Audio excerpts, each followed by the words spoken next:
আসসালামু আলাইকুম। সবাইকে আরও একবার স্বাগতম জানাচ্ছি স্বপ্নপূরণ বিশ্ববিদ্যালয়ে ভর্তি কোচিংয়ের আমাদের নিয়মিত ক্লাস কেমিস্ট্রি ক্লাসে প্রতি শনিবার রাত 8টা থেকে আমাদের স্বপ্নপূরণের পেজ থেকে ক্লাসটি অনুষ্ঠিত হয়।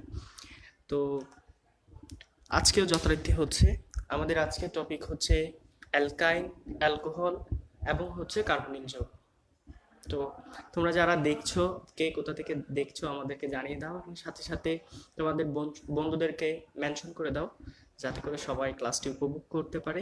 এবং সাথে সাথে তোমরা ভিডিওটি প্রত্যেকে শেয়ার করবে, যাতে করে অনেক দূর পর্যন্ত ছড়িয়ে যায় এবং অনেক স্টুডেন্ট আমরা একই সাথে একই সময়ে একসাথে ক্লাস করতে পারি। ধন্যবাদ। তো আমরা আমাদের টপিকটি শুরু করব। এর মধ্যে সবাই আস্তে আস্তে এসে যাও আমাদের ক্লাসটিতে।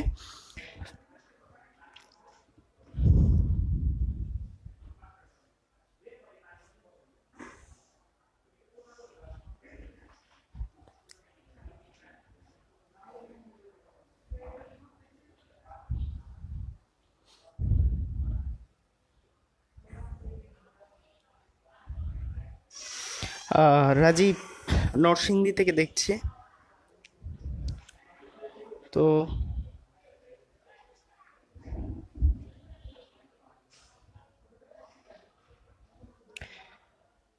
রাজস্বী মানবী বলছে, ওয়ালাইকুম আসসালাম। আলহামদুলিল্লাহ, আমি ভালো আছি। আশা করি তোমরা সকলেই ভালো আছো, সুস্থ আছো এবং ভালোভাবে পড়াশোনা করছো। সোমাইয়া সোহা সিলেট থেকে দেখছে। সাইফুল ইসলাম সাইফ, হ্যালো। হ্যালো। নওগাঁ থেকেও দেখছে আমাদেরকে। আমরা সবাই ভিডিওটি শেয়ার করব এবং হচ্ছে আমাদের বন্ধুদেরকে মেনশন করে দেব। ততক্ষণে আমরা আমাদের ক্লাসটি শুরু করছি। একজন সিরাজগঞ্জ থেকে, হাই। ওকে। ময়মনসিংহ থেকে, আলহামদুলিল্লাহ আমি ভালো আছি।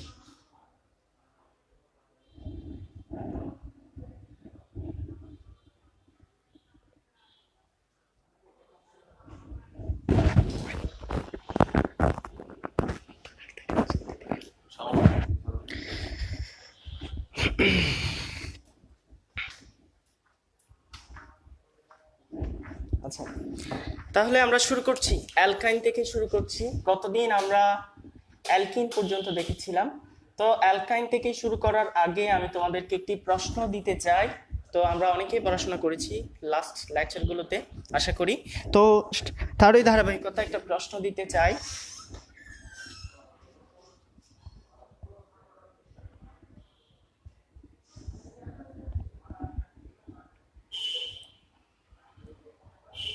সবাই একটু করার ট্রাই করবা, কমেন্ট বক্সে তোমাদের আনসারগুলো দিয়ে দিবা।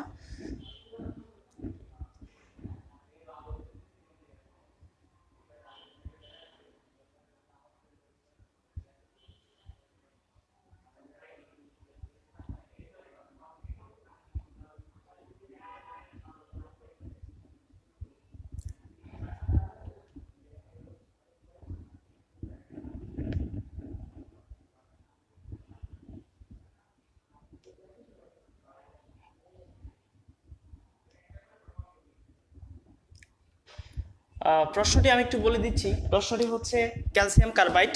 ক্যালসিয়াম কার্বাইডকে পানির সাথে বিক্রিয়া দেওয়া হচ্ছে। যদি ক্যালসিয়াম কার্বাইডকে পানির সাথে বিক্রিয়া দেওয়া হয়, তাহলে এক্স যৌগটি উৎপন্ন হবে। যে এক্স যৌগটিকে আয়রন প্রভাবকের উপস্থিতিতে 450 থেকে 550 ডিগ্রি সেন্টিগ্রেড তাপমাত্রায় চালনা করা হলে আমরা ওয়াই কম্পাউন্ডটি পাবো। এবং ওয়াই কম্পাউন্ডটিকে যদি ড্রাই অ্যালুমিনিয়াম ক্লোরাইড এবং মিথাইল ক্লোরাইড সহযোগে বিক্রিয়া দেওয়া হয়, তাহলে আমরা জেড কম্পাউন্ডটি পেয়ে যাব। প্রশ্ন হচ্ছে এখানে এক্স, ওয়াই এবং জেড কি? আমাকে একটু সবাই বলার ট্রাই করবা, এক্স, ওয়াই এবং জেড কি? এগুলো আমাদের খুবই পরিচিত বিষয়।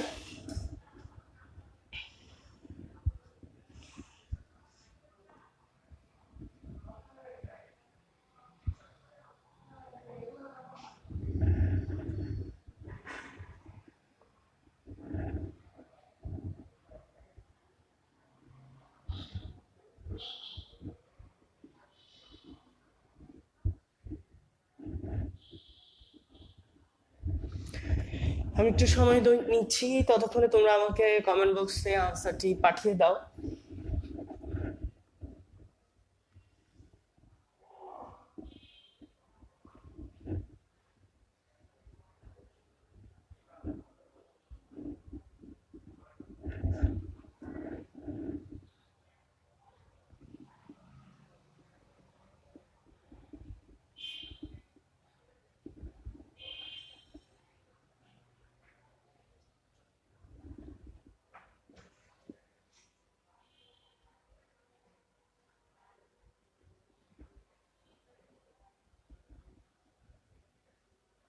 আমি একটু সকলের আনসারগুলো দেখতে চাই, দ্রুত গতিতে সবাই আনসারগুলো পাঠিয়ে দাও।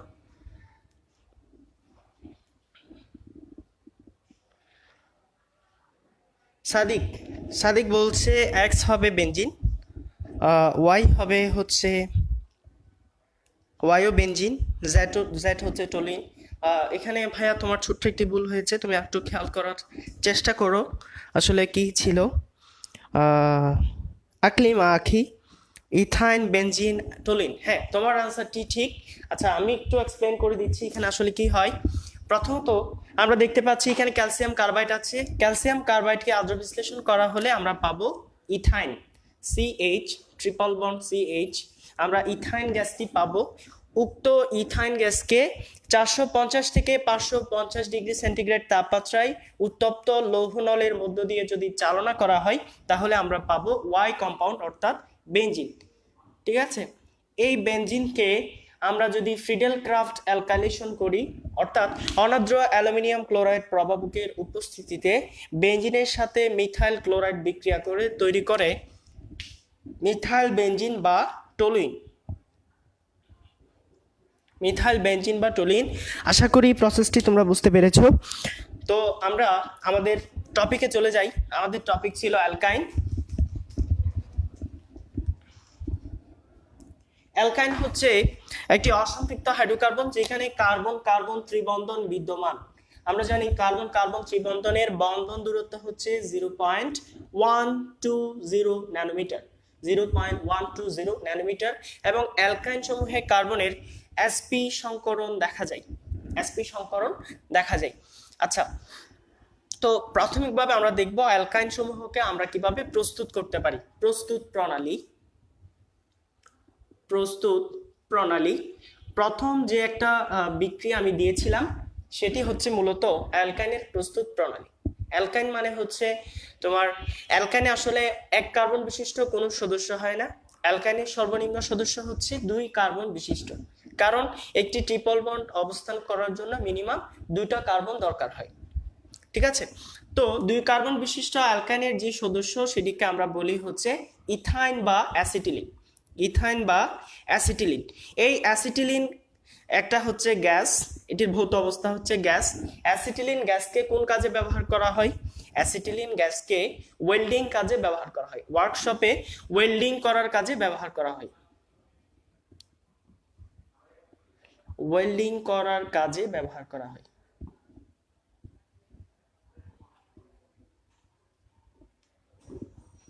হয়। ঠিক আছে, তাহলে অ্যাসিটিলিন গ্যাস কিভাবে প্রস্তুত করতে হয় সেটা আমরা একটু দেখি। ক্যালসিয়াম কার্বাইডের নাম তোমরা নিশ্চয়ই শুনেছো, যেটা ফল পাকানোর জন্য ব্যবহার করা হয়। তবে ফল পাকানোর জন্য ক্যালসিয়াম কার্বাইডের ব্যবহার আমাদের জন্য অনেক বেশি ক্ষতিকর, সেজন্য এটা আমরা বলতে পারি অবৈধ। তো এই ক্যালসিয়াম কার্বাইডকে যদি আদ্র বিশ্লেষণ করা হয় অর্থাৎ পানির সাথে বিক্রিয়া দেওয়া হয় তাহলে আমরা পাবো ইথাইন বা অ্যাসিটিলিন গ্যাস, ইথাইন বা অ্যাসিটিলিন গ্যাস।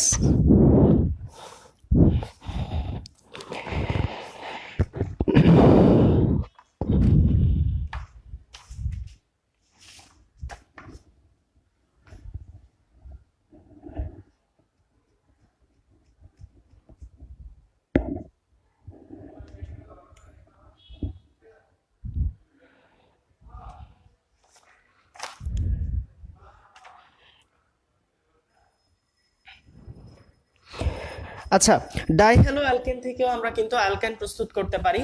ডাইহ্যালো অ্যালকেন এবং টেট্রাহ্যালো অ্যালকেন সম্পর্কে আশা করি তোমরা অবগত আছো। ডাইহ্যালো অ্যালকেন বলা হয়, ধরো একটি অ্যালকেন CH2CH3, ঠিক আছে, কোনো একটি অ্যালকেনে যদি অ্যালকেনের দুটো হাইড্রোজেন যদি দুটো হ্যালোজেন গ্রুপ দ্বারা প্রতিস্থাপিত হয় সেটাকে আমরা বলি ডাইহ্যালো অ্যালকেন। ডাইহ্যালো অ্যালকেন দু রকম হতে পারে, একটা হচ্ছে তোমার ভিসিনাল ডাইহ্যালাইড আর একটাকে আমরা বলি জ্যাম ডাইহ্যালাইড বা জেমিনাল ডাইহ্যালাইড। পাশাপাশি দুটো কার্বনে যদি দুটো হ্যালোজেন গ্রুপ থাকে তখন আমরা সেটাকে বলি বিস ডাইহ্যালাইড। বিস ডাইহ্যালাইডকে বা ভিসিনাল ডাইহ্যালাইডকে অ্যালকোহলীয় পটাশিয়াম হাইড্রোক্সাইড সহযোগে উত্তপ্ত করা হলে, অ্যালকোহলীয় পটাশিয়াম হাইড্রোক্সাইড সহযোগে উত্তপ্ত করা হলে আমরা পাবো হচ্ছে অ্যালকাইন। কি পাবো? অ্যালকাইন। CH3 C triple bond CH। কি বললাম? বললাম হচ্ছে ডাইহ্যালো অ্যালকেনকে অ্যালকোহলীয় পটাশিয়াম হাইড্রোক্সাইড সহযোগে উত্তপ্ত করা হলে আমরা একটা অ্যালকাইন পেয়ে যাব। যত কার্বনের ডাইহ্যালো অ্যালকেন ব্যবহার করব আমরা ঠিক তত কার্বনের অ্যালকাইন পাবো। অনুরূপভাবে আমরা চাইলে টেট্রাহ্যালো অ্যালকেন থেকেও তোমার অ্যালকাইন প্রস্তুত করতে পারি। টেট্রাহ্যালো অ্যালকেন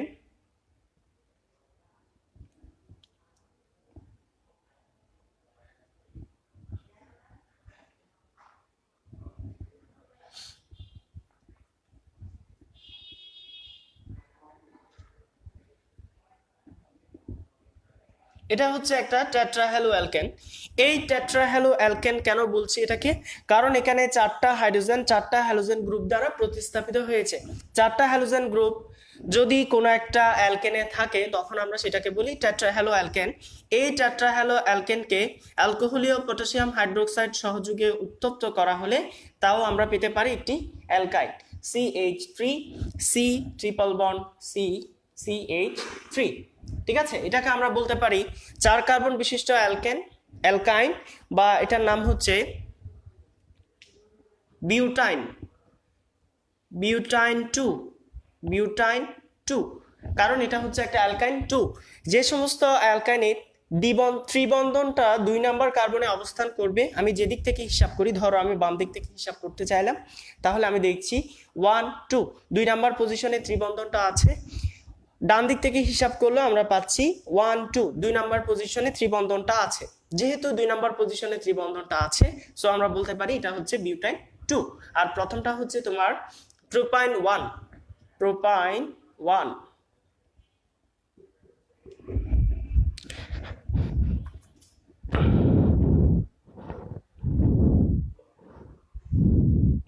আচ্ছা, আমি কিন্তু এখনো দেখতে পাচ্ছি না, তোমরা তোমাদের পরিচিত বন্ধুদেরকে মেনশন করে দাও, তো যাতে করে আমরা অনেকে একসাথে ক্লাস করতে পারি, যেটা আমাদের জন্য আসলেই মজাদার হতে পারে। তো অ্যালকাইন প্রস্তুতি আমরা অলরেডি 3টি প্রসেস জেনেছি। প্রথম প্রসেসের মাধ্যমে আমরা শুধুমাত্র ইথাইন বা অ্যাসিটিলিন উৎপন্ন করতে পারি। আর ডাইহ্যালো অ্যালকেন এবং টেট্রাহ্যালো অ্যালকেন উভয়কে যদি অ্যালকোহলীয় পটাশিয়াম হাইড্রোক্সাইড সহযোগে উত্তপ্ত করা হয় তাহলেও আমরা অ্যালকাইন প্রস্তুত করতে পারি। আশা করি তোমরা বিক্রিয়াগুলো বুঝতে পেরেছো। এই পর্যায়ে আমরা দেখব অ্যালকাইন কোন কোন রাসায়নিক বিক্রিয়া প্রদর্শন করতে পারে। ঠিক আছে, অ্যালকাইন সমূহের মধ্যে আমরা বেসিক্যালি অ্যালকাইন 1 নিয়ে একটু বেশি কথা বলবো। অ্যালকাইন 1 অর্থাৎ যে সমস্ত অ্যালকাইনে ত্রিবন্ধনটা 1 নম্বর কার্বনে অবস্থান করছে সেই অ্যালকাইনগুলোকে আমরা বলি অ্যালকাইন 1। অ্যালকাইন 1 এর একটা উদাহরণ আমরা হতে পারে CH3 C triple bond CH। অ্যালকাইন 1 এর কিছু বিশেষ বৈশিষ্ট্য আছে। অ্যালকাইন 1 অম্লধর্মিতা প্রদর্শন করতে পারে। কি প্রদর্শন করতে পারে? অম্লধর্মিতা প্রদর্শন করতে পারে। কেন অম্লধর্মিতা প্রদর্শন করতে পারে? কারণ অ্যালকাইন 1 এর এই যে প্রান্তীয় হাইড্রোজেন, সেই হাইড্রোজেনটি অ্যালকাইন 1 কি করতে পারে? ছেড়ে দিতে পারে, ডিসোসিয়েট করতে পারে, হাইড্রোজেনটা H+ হিসেবে বের হয়ে আসতে পারে। তো ব্রনস্টেড লাউরি মতবাদ এবং আর্হেনিয়াস মতবাদ থেকে আমরা জানি যে সমস্ত যৌগ প্রোটন দান করতে পারে, প্রোটন বা H+ দান করতে পারে, তাদেরকে আমরা বলি হচ্ছে অ্যাসিড। যেহেতু প্রান্তীয় অ্যালকাইন বা অ্যালকাইন 1 এর প্রান্তীয় হাইড্রোজেনটি সে ছেড়ে দিয়ে H+ দিতে পারে, সেহেতু আমরা বলতে পারি অ্যালকাইন 1 অম্লধর্মিতা প্রদর্শন করে। আচ্ছা, এবার আসি অ্যালকাইন 1 আমরা কিভাবে শনাক্তকরণ করতে পারি। অ্যালকাইন 1 আমরা কিভাবে শনাক্তকরণ করতে পারি? শনাক্তকরণের জন্য আমাদের কাছে 3টি ওয়ে আছে। শনাক্তকারী পরীক্ষা, এখন আমরা দেখব অ্যালকাইন 1 এর শনাক্তকারী পরীক্ষা।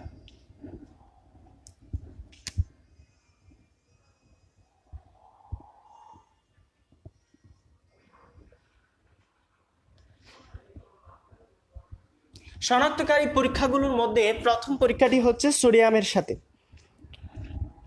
অ্যালকাইন 1 কে অর্থাৎ যে কোনো একটি অ্যালকাইন যেখানে ত্রিবন্ধনটা 1 নম্বর কার্বনে অবস্থান করছে, ধাতব সোডিয়ামের সাথে বিক্রিয়া দেওয়া হবে। আমরা 3টি বিক্রিয়া একই সাথে লিখব এবং একই প্রসিডিউরে শিখব। অ্যালকাইন 1 কে ধাতব সোডিয়ামের সাথে বিক্রিয়া দেওয়া হচ্ছে এবং বিক্রিয়া দেওয়ার সময় এখানে তরল অ্যামোনিয়াটা মিডিয়াম হিসেবে ব্যবহার করা হচ্ছে। তরল অ্যামোনিয়া ব্যবহার করা হচ্ছে। অ্যালকাইন 1 ধাতব সোডিয়ামের সাথে বিক্রিয়া করে সোডিয়াম অ্যালকানাইড তৈরি করতে পারে। সোডিয়াম অ্যালকানাইড কি? সোডিয়াম অ্যালকানাইড হচ্ছে, তোমরা জানো, অ্যাসিডে যে হাইড্রোজেন থাকে সেটাকে সক্রিয় ধাতুসমূহ প্রতিস্থাপন করতে পারে। একটা সিম্পল উদাহরণ দিই, ধরো হাইড্রোক্লোরিক অ্যাসিড সোডিয়াম হাইড্রোক্সাইডের সাথে বিক্রিয়া করছে, সোডিয়াম হাইড্রোক্সাইডের সাথে বিক্রিয়া করছে। হাইড্রোক্লোরিক অ্যাসিড যদি সোডিয়াম হাইড্রোক্সাইডের সাথে বিক্রিয়া করে, তোমরা জানো অ্যাসিড এবং ক্ষারের বিক্রিয়ায় একটি লবণ তৈরি হয়, লবণটি হচ্ছে সোডিয়াম ক্লোরাইড। আমরা যদি একটু ভালোভাবে খেয়াল করি, দেখো HCl এর বা হাইড্রোক্লোরিক অ্যাসিডের হাইড্রোজেনটিকে প্রতিস্থাপন করেছে একটি সক্রিয় ধাতু সোডিয়াম। আমরা এখান থেকে সিদ্ধান্ত নিতে পারলাম যে সোডিয়াম অ্যাসিডের হাইড্রোজেনকে প্রতিস্থাপন করতে পারে। এখানেও সেম ঘটনাটি ঘটবে। অ্যালকাইন 1 যেহেতু একটি অ্যাসিড, অ্যালকাইন 1 এর প্রান্তীয় হাইড্রোজেনটিকে প্রতিস্থাপন করবে হচ্ছে সোডিয়াম ধাতু। প্রতিস্থাপন করার মাধ্যমে যেটি তৈরি করবে সেটিকে আমরা বলি সোডিয়াম অ্যালকানাইড।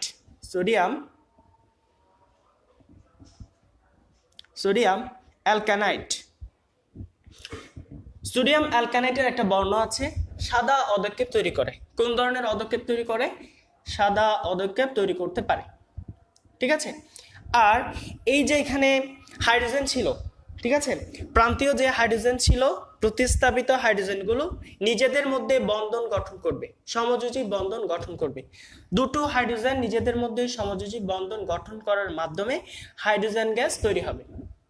তাহলে প্রথম বিক্রিয়াটা আমরা শিখে ফেললাম। অ্যালকাইন 1 ধাতব সোডিয়ামের সাথে বিক্রিয়া করে সোডিয়াম অ্যালকানাইডের সাদা অদক্ষেপ দেখায়। এই সাদা অদক্ষেপটা দেখার মাধ্যমে আমরা কোন একটি স্যাম্পলে অ্যালকাইন 1 আছে কিনা বুঝতে পারি। প্রথম পরীক্ষাটি শেষ করলাম, এবার আসি আমরা দ্বিতীয় আরেকটি পরীক্ষা দেখব।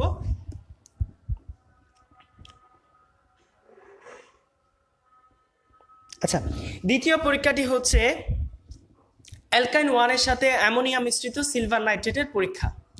অ্যালকাইন 1 প্লাস অ্যামোনিয়া মিশ্রিত সিলভার নাইট্রেট। কথাটি বাংলায় না বলে আমরা যদি সংকেত হিসেবে লিখতে চাই তাহলে কিভাবে লিখতে হবে, সবাই আমার দিকে একটু খেয়াল করো। অ্যামোনিয়া মিশ্রিত, অ্যামোনিয়া কথাটি বলার সাথে সাথে আমরা প্রথমে অ্যামোনিয়া লিখে ফেলবো।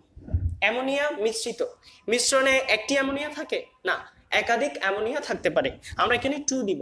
অ্যামোনিয়া মিশ্রিত সিলভার বলার সাথে সাথে আমরা সিলভারটা লিখে ফেলবো এবং শেষে লিখব নাইট্রেট।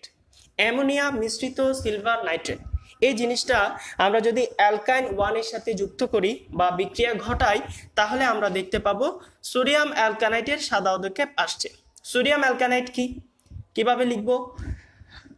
আচ্ছা সরি, সিলভার অ্যালকানাইডের সাদা অদক্ষেপ তৈরি করবে। আমরা প্রথমে অ্যালকাইনটা দেখে দেখে লিখে ফেলবো, হাইড্রোজেনটার জায়গায় আমরা শুধুমাত্র একটা সিলভার বসিয়ে দিব, তাহলে আমরা যেটা পাবো সেটার নাম হচ্ছে সিলভার অ্যালকানাইড। সিলভার অ্যালকানাইড। আচ্ছা, সিলভার অ্যালকানাইটের বর্ণ কেমন হবে? সিলভার অ্যালকানাইটের বর্ণ হবে তাও সাদা বর্ণ এবং সাথে সাথে এখান থেকে হাইড্রোজেন গ্যাস উৎপন্ন হবে, হাইড্রোজেন গ্যাস উৎপন্ন হবে। আচ্ছা ভাইয়া, পরীক্ষায় এখান থেকে কেমন প্রশ্ন হয়? বিশেষ করে এখন যেহেতু গুচ্ছ পরীক্ষা হওয়ার পসিবিলিটি তো একেবারে 100%, তো গুচ্ছ ভর্তি পরীক্ষায় 20 মার্কসের এমসিকিউ হবে। তো আমাদের কাছে চ্যাপ্টার আছে 10টার মধ্যে আমি 3টা চ্যাপ্টারকে, অর্থাৎ ফার্স্ট পেপারের চ্যাপ্টার 1, ফার্স্ট পেপারের চ্যাপ্টার 5, সেকেন্ড পেপারের চ্যাপ্টার 5, 3টা চ্যাপ্টারকে আমি একটু কম গুরুত্বপূর্ণ বলে হিসাব করি। এই 3টা চ্যাপ্টার থেকে ধরে নিলাম 3টা প্রশ্ন আসতে পারে, তাহলে প্রশ্ন বাকি থাকলো 17টা, চ্যাপ্টার বাকি থাকলো 7টা। 17কে আমরা যদি 7 দিয়ে ভাগ করি তাহলে আমরা দেখতে পাই 14, মানে প্রতি চ্যাপ্টার থেকে 2টো প্রশ্ন আসতে পারে, 2টো করে প্রশ্ন আসতে পারে। একটি চ্যাপ্টারে 1টি করে প্রশ্ন বেশি আসবে। তো আমার ক্যালকুলেশন বলছে অর্গানিক কেমিস্ট্রি থেকে গুচ্ছ ভর্তি পরীক্ষায় 3টি প্রশ্ন আসবে এবং জাহাঙ্গীরনগরেও বরাবরের মতো 3টি প্রশ্নই আসে। সো 3টি প্রশ্ন ভর্তি পরীক্ষার জন্য যথেষ্ট গুরুত্বপূর্ণ এবং প্রশ্নগুলো খুবই সংক্ষিপ্ত হবে, এমসিকিউ প্রশ্ন।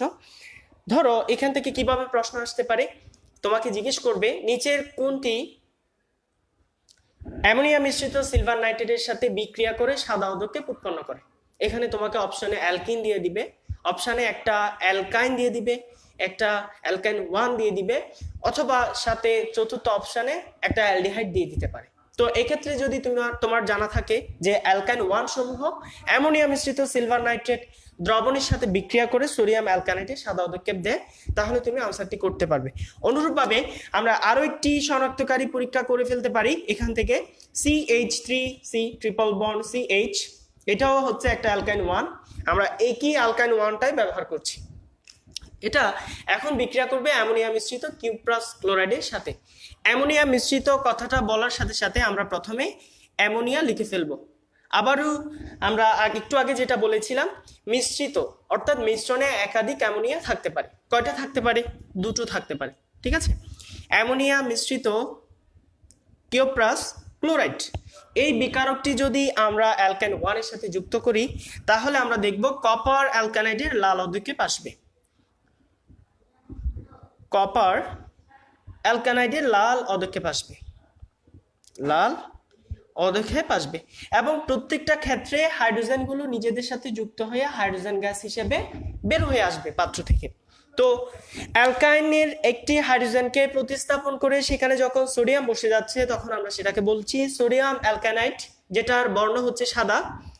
অ্যালকাইন 1 এর সাথে অ্যামোনিয়া মিশ্রিত সিলভার নাইট্রেটের বিক্রিয়ায় সিলভার যখন অ্যালকাইন 1 এর একটি হাইড্রোজেনকে প্রতিস্থাপন করছে তখন আমরা সেটিকে বলি সিলভার অ্যালকানাইড, যেটার বর্ণ হচ্ছে সাদা। অ্যালকাইন 1 এর সাথে অ্যামোনিয়া মিশ্রিত কিউপ্রাস ক্লোরাইডের বিক্রিয়ায় আমরা দেখতে পাচ্ছি কপার কি করে, তোমার অ্যালকাইনের একটি হাইড্রোজেনকে প্রতিস্থাপন করার মাধ্যমে তৈরি করে কপার অ্যালকানাইড। কপার অ্যালকানাইডের বর্ণ হচ্ছে লাল। তো এই বিষয়গুলো দেখার মাধ্যমে আমরা খুব সহজে অ্যালকাইন 1 কে শনাক্তকরণ করতে পারি। আশা করি তোমরা সবাই বুঝতে পেরেছো।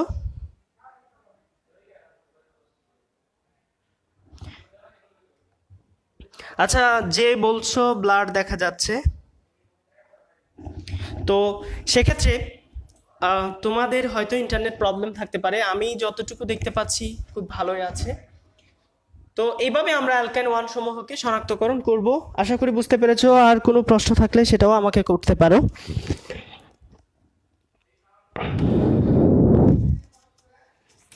আর অ্যালকাইন থেকে যদি প্রশ্ন হয় তবে এই পার্ট থেকেই হওয়ার পসিবিলিটি সবচেয়ে বেশি।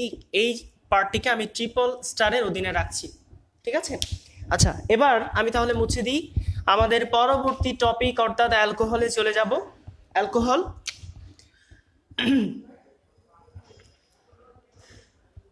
অ্যালকোহলের সাথে মোটামুটি আমরা সবাই পরিচিত, ঠিক আছে, যদিও বা আমরা অ্যালকোহল তেমন একটা দেখি নাই, তো নামটা যথেষ্ট শুনেছি। অ্যালকোহল, অনেকে মজা করে এটাকে মদ বলে ডেকে থাকে, তবে অ্যালকোহল এবং মদ কিন্তু একই নয়, তো এখানে ডিফারেন্স আছে। তো ড্রাগস হিসেবে যে অ্যালকোহলটা গ্রহণ করা হয় সেটার কনসেন্ট্রেশনেরও একটা লিমিটেশন আছে, সেটা আমি একটু পরেই বলছি। অ্যালকোহল অ্যালকাইল গ্রুপের সাথে যদি একটি হাইড্রোক্সিল গ্রুপ যুক্ত থাকে, একটি ওয়েজ গ্রুপ যুক্ত থাকে তখন আমরা সেটিকে বলি অ্যালকোহল। আমি আবার বলছি, অ্যালকাইল গ্রুপের সাথে যদি একটি ওয়েজ গ্রুপ যুক্ত থাকে তখন সেটিকে বলা হয় অ্যালকোহল, ঠিক আছে।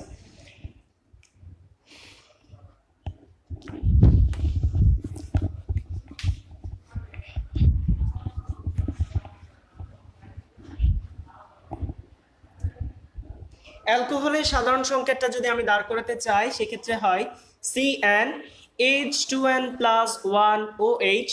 এভাবেও তুমি চাইলে অ্যালকোহলকে সাধারণ সংকেত দিয়ে প্রকাশ করতে পারো, আদারওয়াইজ তুমি লিখতে পারো CnH2n+2O। দুভাবেই প্রকাশ করা যেতে পারে, দুভাবেই প্রকাশ করলে একই রেজাল্ট আসবে। এই দুটো হচ্ছে অ্যালকোহলের সাধারণ সংকেত, অ্যালকোহল সমগোত্রীয় শ্রেণীর সাধারণ সংকেত। আচ্ছা, অ্যালকোহলের প্রথম সদস্যকে আমরা বলি মিথাইল অ্যালকোহল বা মিথানল, দ্বিতীয় সদস্যটিকে আমরা বলি ইথানল, অনুরূপভাবে তৃতীয় সদস্যটিকে আমরা বলি প্রোপানল, বিউটানল, পেন্টানল, হেক্সানল, হেপ্টানল, এভাবে আমরা যেতে থাকবো। তবে পরীক্ষার জন্য সাধারণত 3 থেকে 4 কার্বনের বেশি যাওয়ার দরকার নেই, কারণ সাধারণত পরীক্ষার প্রশ্নের যৌগগুলো খুব ছোট দেওয়া থাকে, সাধারণত সেটা হচ্ছে 3 কার্বন বা 4 কার্বনের। তো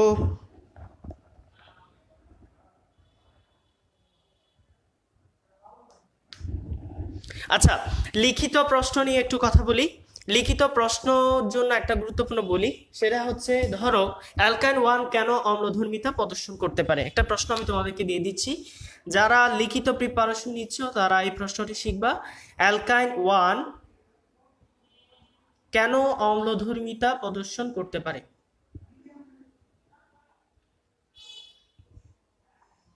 অম্লধর্মিতা প্রদর্শন করতে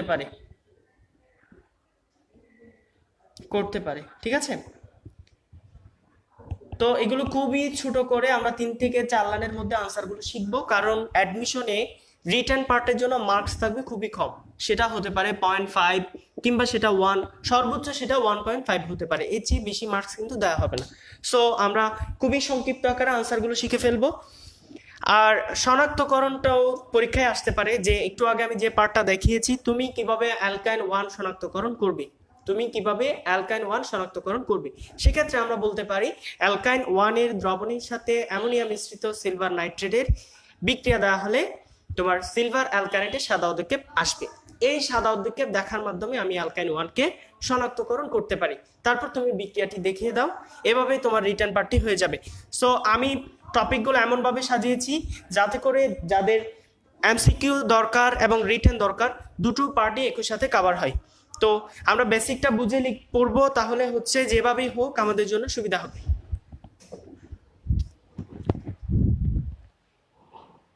আচ্ছা, তোমাদেরকে অবশ্যই প্রশ্ন করা হবে।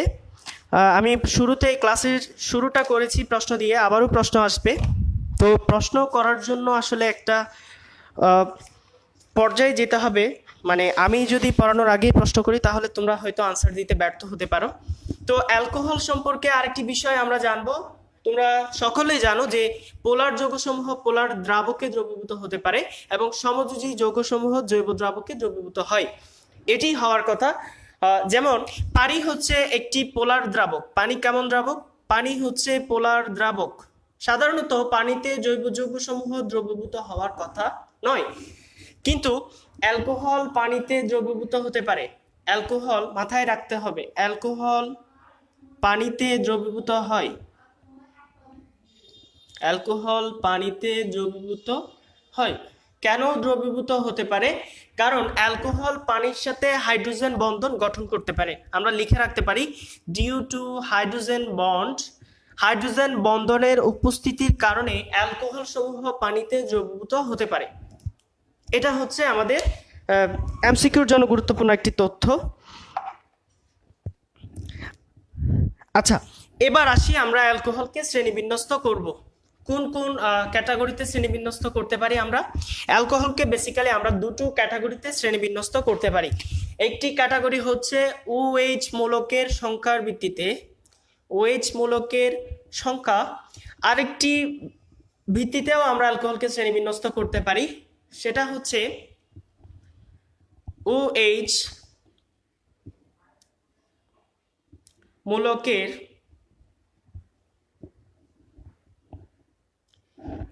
অথবা এটাকে আমরা বলতে পারি গঠনের ভিত্তিতে দুভাবে আমরা শ্রেণীবিন্যস্ত করতে পারি। একটা হচ্ছে OH মূলকের সংখ্যার ভিত্তিতে, আর একটা হচ্ছে গঠনের ভিত্তিতে।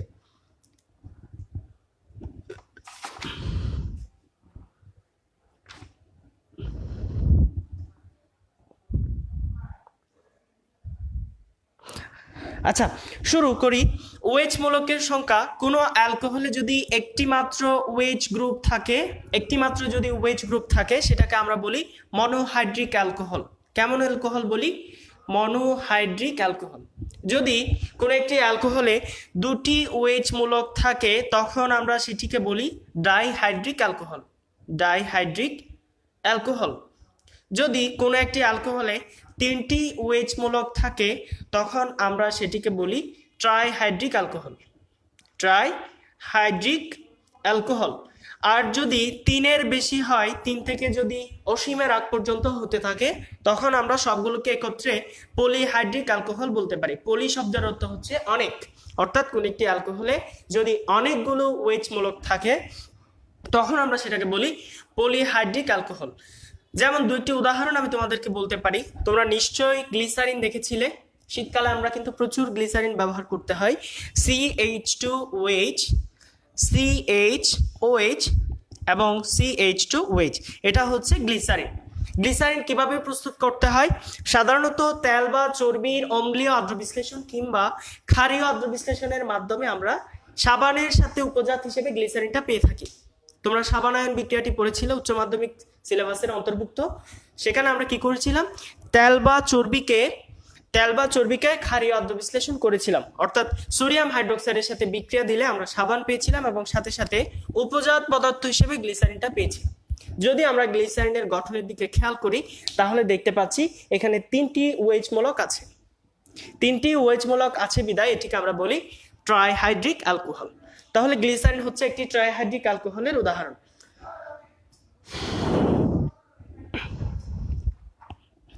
আচ্ছা, সাথে সাথে আমরা আরেকটি পলিহাইড্রিক অ্যালকোহলের উদাহরণ দেখে ফেলি, খুবই গুরুত্বপূর্ণ, মেইন বইয়ে দেওয়া আছে, আমি লিখছি CH2CH CH CH CH 1 2 3 4 5 CH2 এমন একটি অ্যালকোহল আমি এঁকেছি যেখানে 6টি OH মূলক আছে। কয়টি আছে? 6টি OH মূলক আছে, অর্থাৎ এখানে অনেকগুলো OH মূলক আছে। আমি সংজ্ঞা বলেছিলাম যদি কোনো একটি অ্যালকোহলে অনেকগুলো OH মূলক থাকে তখন সেটাকে আমরা বলি পলিহাইড্রিক অ্যালকোহল। Polyhydric alcohol. এই 6 কার্বন বিশিষ্ট পলিহাইড্রিক অ্যালকোহলটার একটা বিশেষ নাম আছে। বিশেষ নামটা কি? বিশেষ নাম হচ্ছে সরবিটল। তো তোমাদেরকে প্রশ্ন করা হতে পারে 6 কার্বন বিশিষ্ট অ্যালকোহলের উদাহরণ কোনটি? তো সেক্ষেত্রে আমরা যাতে ভুল না করি আমরা মাথায় রাখবো সরবিটল। যদি এটাকে আমরা ইউপ্যাক পদ্ধতিতে নামকরণ করতে চাই কিভাবে করতে হবে? এখানে 6টি কার্বন আছে, আমরা প্রথমে লিখে ফেলবো হেক্সেন। যেহেতু 6টি কার্বন আছে আমরা লিখবো hexane 1 2 3 4 5 6 hex all. Hexane 1 2 3 4 5 6 hex all. দেখো 1 2 3 4 5 6 এগুলো কি নির্দেশ করছে? এগুলো নির্দেশ করছে ওয়েজ মূলকের সংখ্যা, অর্থাৎ প্রত্যেকটি কার্বনে একটি করে ওয়েজ মূলক আছে। কয়টি আছে? 6টি। যেহেতু 6টি আছে সেজন্য আমি বলবো হেক্স। কি আছে? অ্যালকোহল। অ্যালকোহলের জন্য আমরা অল তোমার কথাটি ব্যবহার করে থাকি।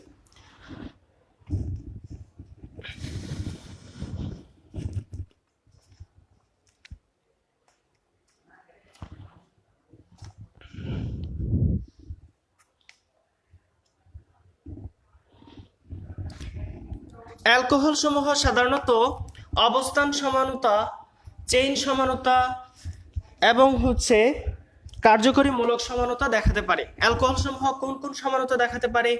অবস্থান সমানতা দেখাতে পারে। আমি গত ক্লাসে সমানতা নিয়ে বিস্তারিত কথা বলেছিলাম।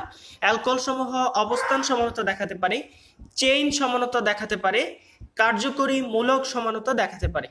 যেমন অ্যালকোহল এবং ইথার পরস্পরের সাথে কার্যকরী মূলক সমানতা দেখায়। আচ্ছা, জানলাম। এবার আসি গঠনের ভিত্তিতে আমরা অ্যালকোহলকে শ্রেণীবিন্যস্ত করব। গঠনের ভিত্তিতে মানে হচ্ছে শিকলে ওয়েজ মূলকটি কিভাবে যুক্ত আছে, ওয়েজ মূলকটি শিকলে কিভাবে যুক্ত আছে সেটার উপর ভিত্তি করে আমরা অ্যালকোহলকে 3টি শ্রেণীতে বিভক্ত করতে পারি। প্রথমে দেখি CH3OH, এটাকে আমরা শুধুমাত্র মিথানল বলে ডেকে থাকি। মিথানল বা মিথাইল অ্যালকোহল, এটাকে আমরা বলে থাকি মিথানল। এরপর আসি CH3CH2OH। আচ্ছা, এবার আসি কার্যকরী মূলকের ডিগ্রি নিয়ে একটু কথা বলি। কোন একটি যৌগে আমরা জানি প্রত্যেকটি জৈব যৌগের একটি কার্যকরী মূলক থাকে, শুধুমাত্র অ্যালকেন ছাড়া প্রত্যেকটি জৈব যৌগের একটি করে কার্যকরী মূলক থাকে, যেটি তার কার্যত রাসায়নিক বিক্রিয়া নির্দেশ করে এবং রাসায়নিক চরিত্র কেমন হবে সেটা নির্দেশ করে। ঠিক আছে? তো এখন এই কার্যকরী মূলকটি আমরা জানি একটি কার্বনের সাথে যুক্ত থাকে। তোমরা দেখতে পাচ্ছ কার্যকরী মূলক ওএইচটি একটি কার্বনের সাথে যুক্ত আছে, যে কার্বনটির পাশে আর কোনো কার্বন নেই। দ্বিতীয় যৌগটিতে খেয়াল করি, কার্যকরী মূলকটি যে কার্বনে যুক্ত আছে সেই কার্বনটি সরাসরি একটি কার্বনের সাথে যুক্ত আছে। তাহলে কার্যকরী মূলক যে কার্বনে যুক্ত থাকে সেই কার্বন সরাসরি যতটি কার্বনের সাথে যুক্ত থাকবে সেটাকে আমরা বলি কার্যকরী মূলকের ডিগ্রি। আমি এখানে একটু লিখে দিচ্ছি, সরাসরি যুক্ত থাকতে হবে, ইনডিরেক্টলি যুক্ত থাকলে হবে না, সরাসরি একেবারে কানেকশন থাকতে হবে, 1 to 1 কানেকশন থাকতে হবে, সেক্ষেত্রে আমরা ডিগ্রিটা হিসাব করতে পারি। যেহেতু একটি কার্বনের সাথে সরাসরি যুক্ত আছে, আমরা এটিকে বলবো 1 ডিগ্রি অ্যালকোহল। পরের যৌগ আমরা আরেকটা খেয়াল করি, CH ওয়েজ, CH3 CH3। আচ্ছা, এই যৌগটিতে আমরা একটু খেয়াল করি, অ্যালকোহলিক গ্রুপটি যে কার্বনে যুক্ত আছে সেই কার্বনটি সরাসরি দুটো কার্বনের সাথে যুক্ত আছে, দুটো কার্বনের সাথে যুক্ত আছে। আমি বলেছিলাম কার্যকরীমূলক যে কার্বনে যুক্ত থাকবে সেই কার্বন সরাসরি যতটি কার্বনের সাথে যুক্ত থাকে সেটা তার ডিগ্রি নির্দেশ করে। সো এই অ্যালকোহলটি হবে একটি 2 ডিগ্রি অ্যালকোহল, খুবই সিম্পল। আচ্ছা, এবার আসি আমরা যে কমন ভুলটা সবাই করতে পারি সেটা একটু দেখাচ্ছি। দেখো, ওয়েজ গ্রুপ একটি কার্বনের সাথে যুক্ত আছে, যেই কার্বনটি একটি ইথাইল গ্রুপের সাথে যুক্ত আছে, বাম পাশে একটি মিথাইল গ্রুপের সাথে যুক্ত আছে। আমি বলেছিলাম কার্যকরীমূলক যে কার্বনে যুক্ত থাকবে সেটি সরাসরি যতটি কার্বনের সাথে যুক্ত থাকে সেটা তার ডিগ্রি নির্দেশ করে। আমি যদি এখন তোমাদেরকে প্রশ্ন করি এই যৌগটি কত ডিগ্রি অ্যালকোহলকে নির্দেশ করে, তোমরা অনেকে বলবা ভাইয়া এটি 3 ডিগ্রি অ্যালকোহলকে নির্দেশ করছে। কেন? কারণ কার্বনটি 3টি কার্বনের সাথে যুক্ত, কিন্তু আমাদের সংজ্ঞায় আমি একটা শব্দকে স্পেসিফাই করেছিলাম, সেটা হচ্ছে সরাসরি যুক্ত থাকতে হবে, সরাসরি যুক্ত থাকতে হবে। দেখো, ওয়েজ মূলকটি এই কার্বনে যুক্ত আছে, এই কার্বনটি সরাসরি একটি কার্বনের সাথে দুইটি কার্বনের সাথে যুক্ত আছে।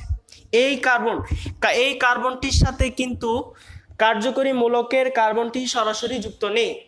সো এই যৌগটি হবে একটি 2 ডিগ্রি অ্যালকোহল।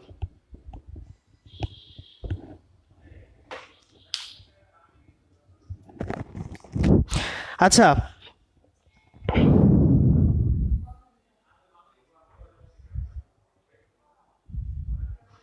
আমি একটু কমেন্টটা দেখতে চাই, এখান থেকে কেমন কেমন প্রশ্ন আসতে পারে সেটা তো বলেই দিচ্ছি আমি, কেমন কেমন প্রশ্ন হতে পারে, একটু ধৈর্য ধরতে হবে। সবার কমেন্ট আমি দেখছি, হয়তো সবগুলো কমেন্ট পড়া সম্ভব হচ্ছে না, কিন্তু আমি কমেন্টগুলো ঠিকই দেখছি এবং তোমাদের কমেন্ট তোমাদের ইচ্ছা অনুযায়ী ক্লাসটা নেওয়া হচ্ছে।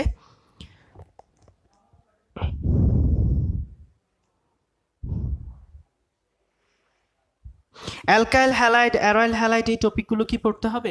হ্যাঁ, অল্প করে পড়তে পারো। অ্যালকাইল হ্যালাইড এবং অ্যারয়েল হ্যালাইড অত বেশি গুরুত্বপূর্ণ না।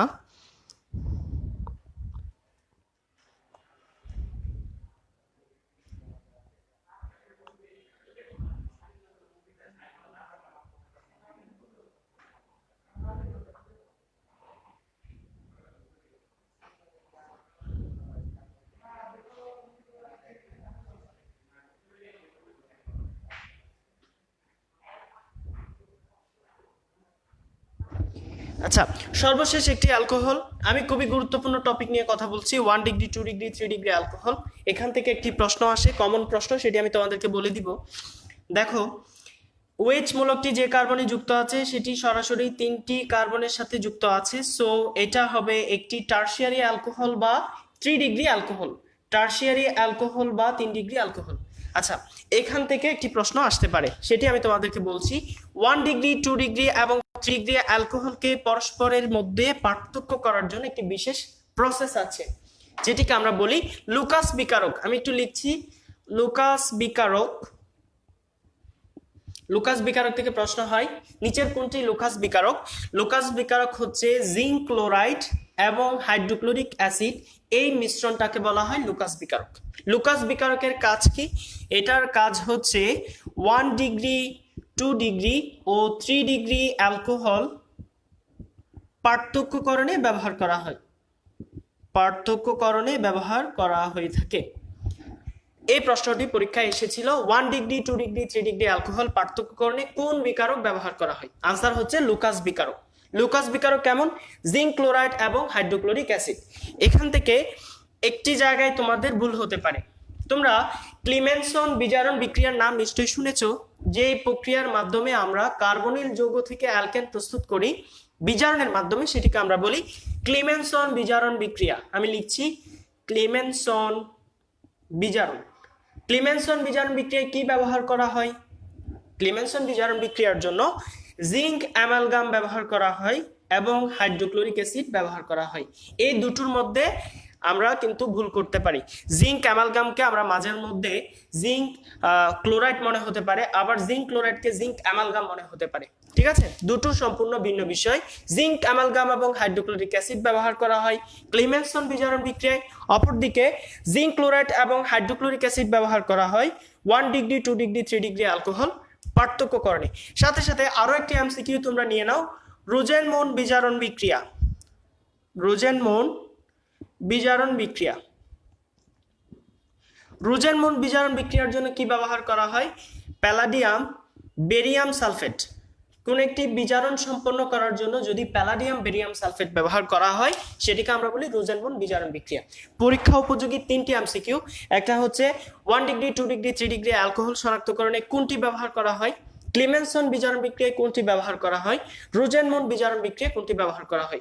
এই 3টি থেকে প্রশ্ন বরাবরের মতো হয়ে থাকে। তো আশা করি তোমরা একটু খেয়াল করবা। সোহেল রানা, কোনো কমেন্ট পড়া হচ্ছে না। হ্যাঁ, কমেন্ট আমি পড়ছি, কিন্তু আমি তোমাদের নাম ধরে সেটা বলছি না। ঠিক আছে, আমি সবারই কমেন্টগুলো দেখছি। আসসালামু আলাইকুম ভাইয়া, আমি গোপালগঞ্জ থেকে। তুমি এতক্ষণ পর কেন এসেছো? আরও আগে আসা দরকার ছিল।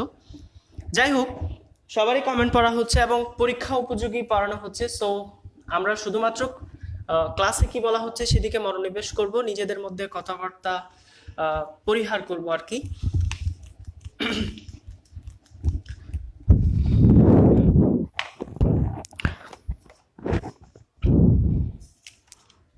আচ্ছা, এবার আসি 1 ডিগ্রি 2 ডিগ্রি 3 ডিগ্রি অ্যালকোহল যে পার্থক্যকরণ হয় সেটা আমরা একটু করে দেখাই। ধরো তোমার কাছে আছে 3 ডিগ্রি অ্যালকোহল। 3 ডিগ্রি অ্যালকোহলের সাথে তুমি যুক্ত করবা লুকাস বিকারক। কি ব্যবহার করবা? লুকাস বিকারক। লুকাস বিকারক যদি তুমি ব্যবহার করো, অর্থাৎ জিঙ্ক ক্লোরাইড এবং HCl, তাহলে তুমি দেখতে পাবা তৎক্ষণাৎ বিক্রিয়া সম্পন্ন হবে।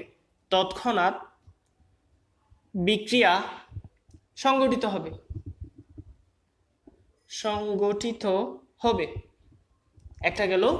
2 নাম্বার, যদি 2 ডিগ্রি অ্যালকোহলের সাথে লুকাস বিকারকের বিক্রিয়া দাও, তাহলে তুমি দেখতে পাবা তৎক্ষণাৎ কিন্তু কোনো বিক্রিয়া সম্পন্ন হবে না।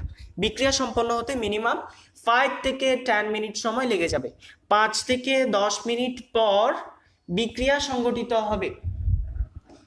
1 ডিগ্রি অ্যালকোহলের সাথে যদি আমি লুকাস বিকারকের বিক্রিয়া দিই, কক্ষ তাপমাত্রায় বা রুম টেম্পারেচারে নো রিয়াকশন, কোনো বিক্রিয়া দেখা যাবে না। ঠিক আছে, নো রিয়াকশন। আমি এই 3টি কাজ করলাম কক্ষ তাপমাত্রায়, অর্থাৎ 25 ডিগ্রি সেন্টিগ্রেড তাপমাত্রায়। কিন্তু 1 ডিগ্রি অ্যালকোহলের সাথে লুকাস বিকারক বিক্রিয়া করতে পারে। কখন বিক্রিয়া করবে?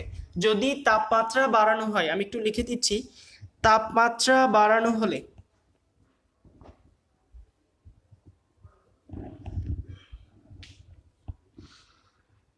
বিক্রিয়া দেখাবে।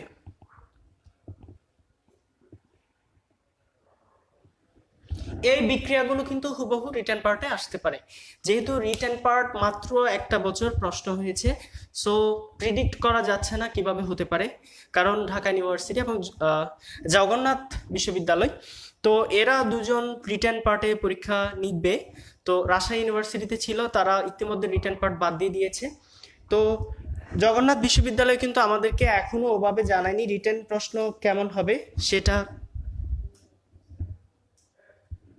সেটা আসলে মানে বলা যাচ্ছে না, কারণ তারা আমাদেরকে কিন্তু এখনো ক্লিয়ার করেনি। সো আমরা রিটেন পার্টের প্রস্তুতি নিব, তো এমনভাবে নিব যাতে করে আমাদের এমসিকিউ পার্টটা কভার হয়ে যায়। তো 1 ডিগ্রি 2 ডিগ্রি 3 ডিগ্রি অ্যালকোহল পার্থক্যকরণ এটাও পরীক্ষায় আসতে পারে। যেহেতু আমাদের কাছে প্রিভিয়াস ইয়ারের প্রশ্ন খুব কম আছে, আমরা প্রিডিক্ট করতে পারছি না। আমরা আমাদের ইম্পর্টেন্ট সবগুলো টপিক এমসিকিউর সাথে এমনভাবে পড়বো যাতে করে রিটেন পার্টে আসলে আমরা লিখতে পারি। যেমন আমি লিখলাম 3 ডিগ্রি অ্যালকোহল থেকে প্রশ্ন এভাবে হতে পারে, নিচের কোনটি লুকাস বিকারকের সাথে খুব দ্রুত বিক্রিয়া করে? তোমরা জানো খুব দ্রুত বিক্রিয়া করে হচ্ছে 3 ডিগ্রি অ্যালকোহল। নিচের কোনটি কক্ষ তাপমাত্রায় লুকাস বিকারকের সাথে বিক্রিয়া করে না। আমরা জানি 1 ডিগ্রি অ্যালকোহল কক্ষ তাপমাত্রায় লুকাস বিকারকের সাথে কোনো বিক্রিয়া করে না, তবে তাপমাত্রা বাড়ানোর সাথে সাথে 1 ডিগ্রি অ্যালকোহল লুকাস বিকারকের সাথে ধীরে ধীরে বিক্রিয়া দেখাবে। 2 ডিগ্রি অ্যালকোহল কি করে? 2 ডিগ্রি অ্যালকোহলের সাথে তুমি যদি লুকাস বিকারকের বিক্রিয়া দাও তাহলে দেখতে পাবা খুব দ্রুত বিক্রিয়া দেখাবে না, মিনিমাম 5 থেকে 10 মিনিট পর বিক্রিয়া ধীর গতিতে আগাতে থাকবে। এই হচ্ছে 1 ডিগ্রি, 2 ডিগ্রি, 3 ডিগ্রি অ্যালকোহল পার্থক্যকরণের উপায়।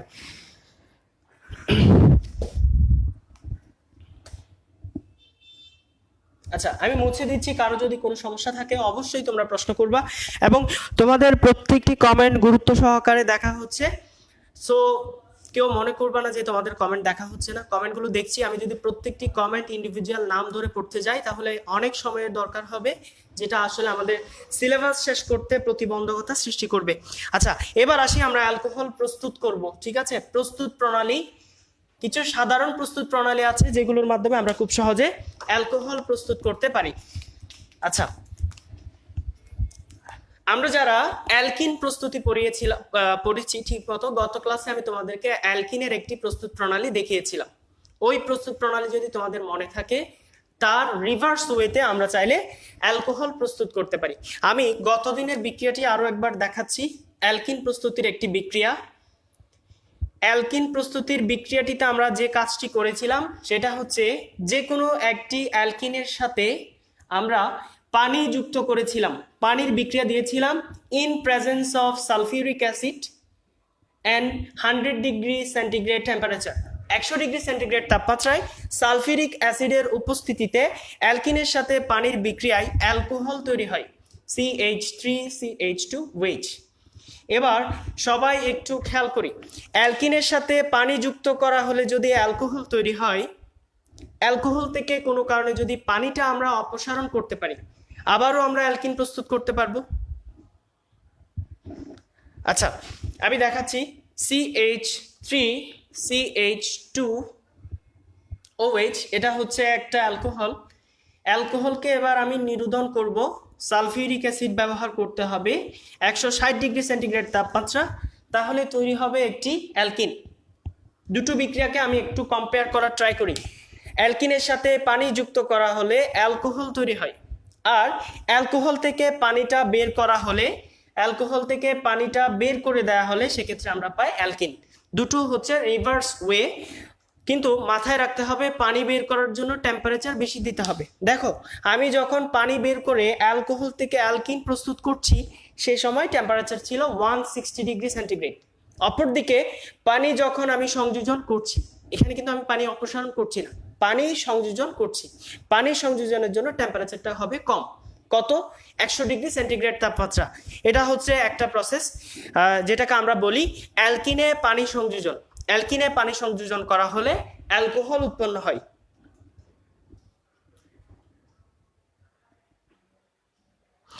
ভাইয়া, জগন্নাথ তো গুচ্ছতে গেছে, তাহলে কি গুচ্ছতে রিটেন পরীক্ষা হবে কিনা, একটি গুরুত্বপূর্ণ প্রশ্ন আমাকে করেছো।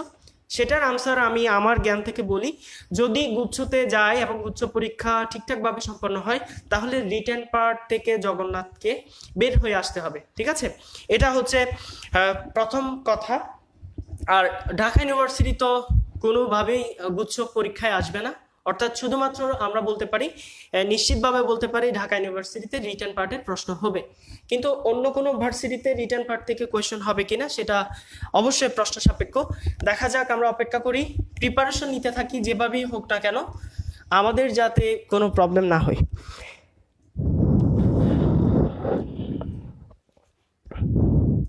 আচ্ছা, এবার আমি তোমাদেরকে দেখাবো অ্যালকাইল হ্যালাইড থেকে তুমি কিভাবে অ্যালকোহল প্রস্তুত করতে পারো। যে কোনো একটা অ্যালকাইল হ্যালাইড CH3CH2Cl, এটার নাম হচ্ছে ইথাইল ক্লোরাইড। অ্যালকাইল হ্যালাইডকে আমি যদি কোনো কারণে অ্যাকোয়াস সোডিয়াম হাইড্রোক্সাইড সহযোগে উত্তপ্ত করি, অ্যাকোয়াস সোডিয়াম হাইড্রোক্সাইড সহযোগে আমি যদি অ্যালকাইল হ্যালাইডকে উত্তপ্ত করি তাহলে অ্যালকোহল উৎপন্ন হয়। কি উৎপন্ন হবে? অ্যালকোহল উৎপন্ন হবে। যত কার্বন বিশিষ্ট অ্যালকাইল হ্যালাইড ব্যবহার করব ঠিক তত কার্বন বিশিষ্ট অ্যালকোহল তৈরি হবে। আমি আবার বলছি, অ্যালকাইল হ্যালাইডকে অ্যাকোয়া সোডিয়াম হাইড্রোক্সাইড সহযোগে উত্তপ্ত করলে অ্যালকোহল প্রস্তুত হয়। এখানে একটা ভুল হতে পারে, মারাত্মক ভুল, সেটা আমি দেখাচ্ছি। অ্যালকাইল হ্যালাইডের সাথে আমি পুনরায় সোডিয়াম হাইড্রোক্সাইডের বিক্রিয়া দিব। আমি এই বিক্রিয়াটি অনেকবার দেখিয়েছি, আবারও দেখাচ্ছি, তবে একটু কন্ডিশন চেঞ্জ করছি। প্রথম ক্ষেত্রে আমি যে সোডিয়াম হাইড্রোক্সাইড ব্যবহার করেছিলাম সেটা হচ্ছে অ্যাকোয়াস বা জলীয় দ্রবণ। দ্বিতীয় ক্ষেত্রে আমি যে সোডিয়াম হাইড্রোক্সাইড ব্যবহার করছি সেটা হচ্ছে অ্যালকোহল মিশ্রিত বা অ্যালকোহলিক সোডিয়াম হাইড্রোক্সাইড। যদি আমি অ্যালকোহলিক সোডিয়াম হাইড্রোক্সাইড ব্যবহার করি সেক্ষেত্রে আমি পাবো হচ্ছে অ্যালকিন। তো আমাদের ভুল না হওয়ার জন্য আমরা একটা জিনিস লিখে রাখতে পারি, সেটা হচ্ছে যদি অ্যালকোহলিক ব্যবহার করি, যদি অ্যালকোহলিক সোডিয়াম হাইড্রোক্সাইড ব্যবহার করি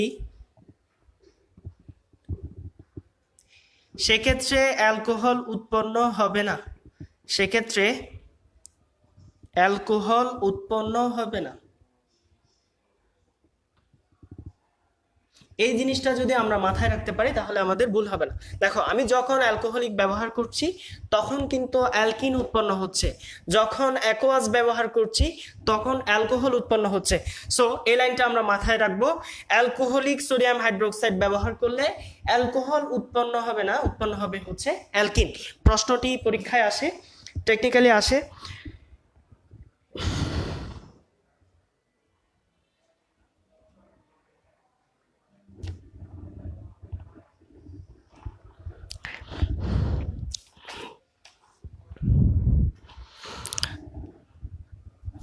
আচ্ছা,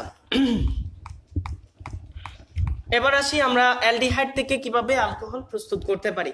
তোমরা অ্যালডিহাইড তো নিশ্চয়ই চিনো, CH3CHO, এটা হচ্ছে একটা অ্যালডিহাইড যেটার নাম হচ্ছে অ্যাসিটালডিহাইড বা ইথানেল। অ্যালডিহাইডকে বিজারণ করা হলে অ্যালকোহল উৎপন্ন হয়। আমি একটি সিরিজ তোমাদেরকে লিখে দিচ্ছি যেটা তোমরা ফলো করতে পারো। অ্যালকোহলকে যদি জারণ করা হয় তবে অ্যালডিহাইড তৈরি হয়, অ্যালডিহাইড। আর এই অ্যালডিহাইডকে যদি আরো বেশি জারণ করা হয় সেক্ষেত্রে কার্বক্সিলিক অ্যাসিড তৈরি হবে, কার্বক্সিলিক অ্যাসিড। ঠিক আছে, অ্যালকোহলকে জারণ করা হলে অ্যালডিহাইড তৈরি হবে, যে অ্যালডিহাইডকে আরো বেশি জারণ করা হলে কার্বক্সিলিক অ্যাসিড তৈরি হবে। এই প্রসেসটাকে আমি যদি উল্টো করে লিখি তাহলে আমরা লিখতে পারি কার্বক্সিলিক অ্যাসিডকে যদি বিজারণ করা হয় সেক্ষেত্রে অ্যালডিহাইড তৈরি হবে, এবং এই অ্যালডিহাইডকে যদি আরো বেশি বিজারণ করা হয় তবে আমরা পাবো হচ্ছে অ্যালকোহল।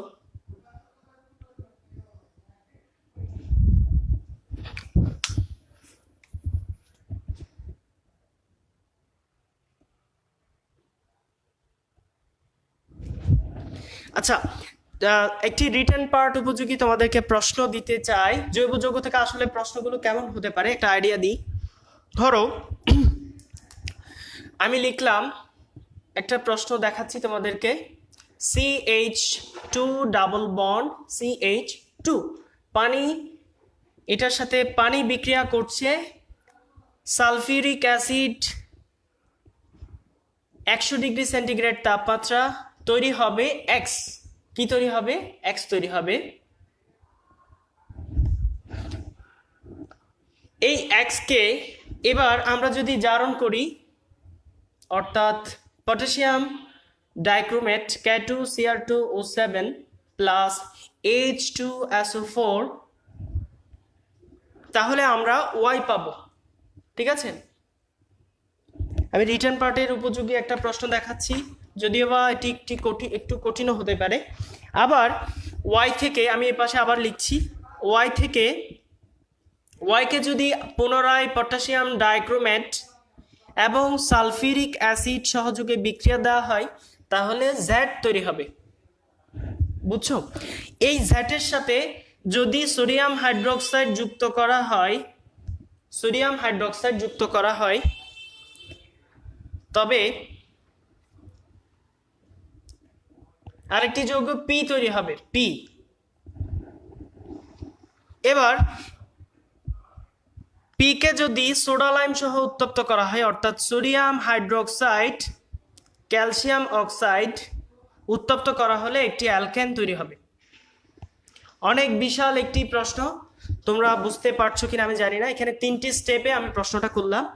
এই প্রশ্নটি যদি আমরা বুঝতে পারি তাহলে আমার মনে হয় রিটেন পার্ট উপযোগী, অর্থাৎ বিক্রিয়া থেকে যেভাবে প্রশ্ন আসতে পারে সেটা আমরা খুব সহজে ধরতে পারবো। এখানে তোমার বলতে হবে এক্স কি, ওয়াই কি, তারপর হচ্ছে জেড কি, পি কি, তারপর হচ্ছে এই প্রসেসগুলো আমাকে একটু বলতে হবে। ঠিক আছে, সবাই একটু ট্রাই করো। একটা পারলে আমরা শুধুমাত্র একটা বলবো, দুটো পারলে দুটো বলবো। এখানে আমার কাছে 4টি প্রশ্ন আছে। এই প্রশ্নটি যদি তোমরা আনসার করতে পারো আমি ধরে নিব তোমরা বিগত ক্লাসগুলোতে যা পড়িয়েছি সেগুলো তোমরা খুব ভালোভাবে বুঝতে পেরেছো।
সবাই একটু আনসারটা করার ট্রাই করো।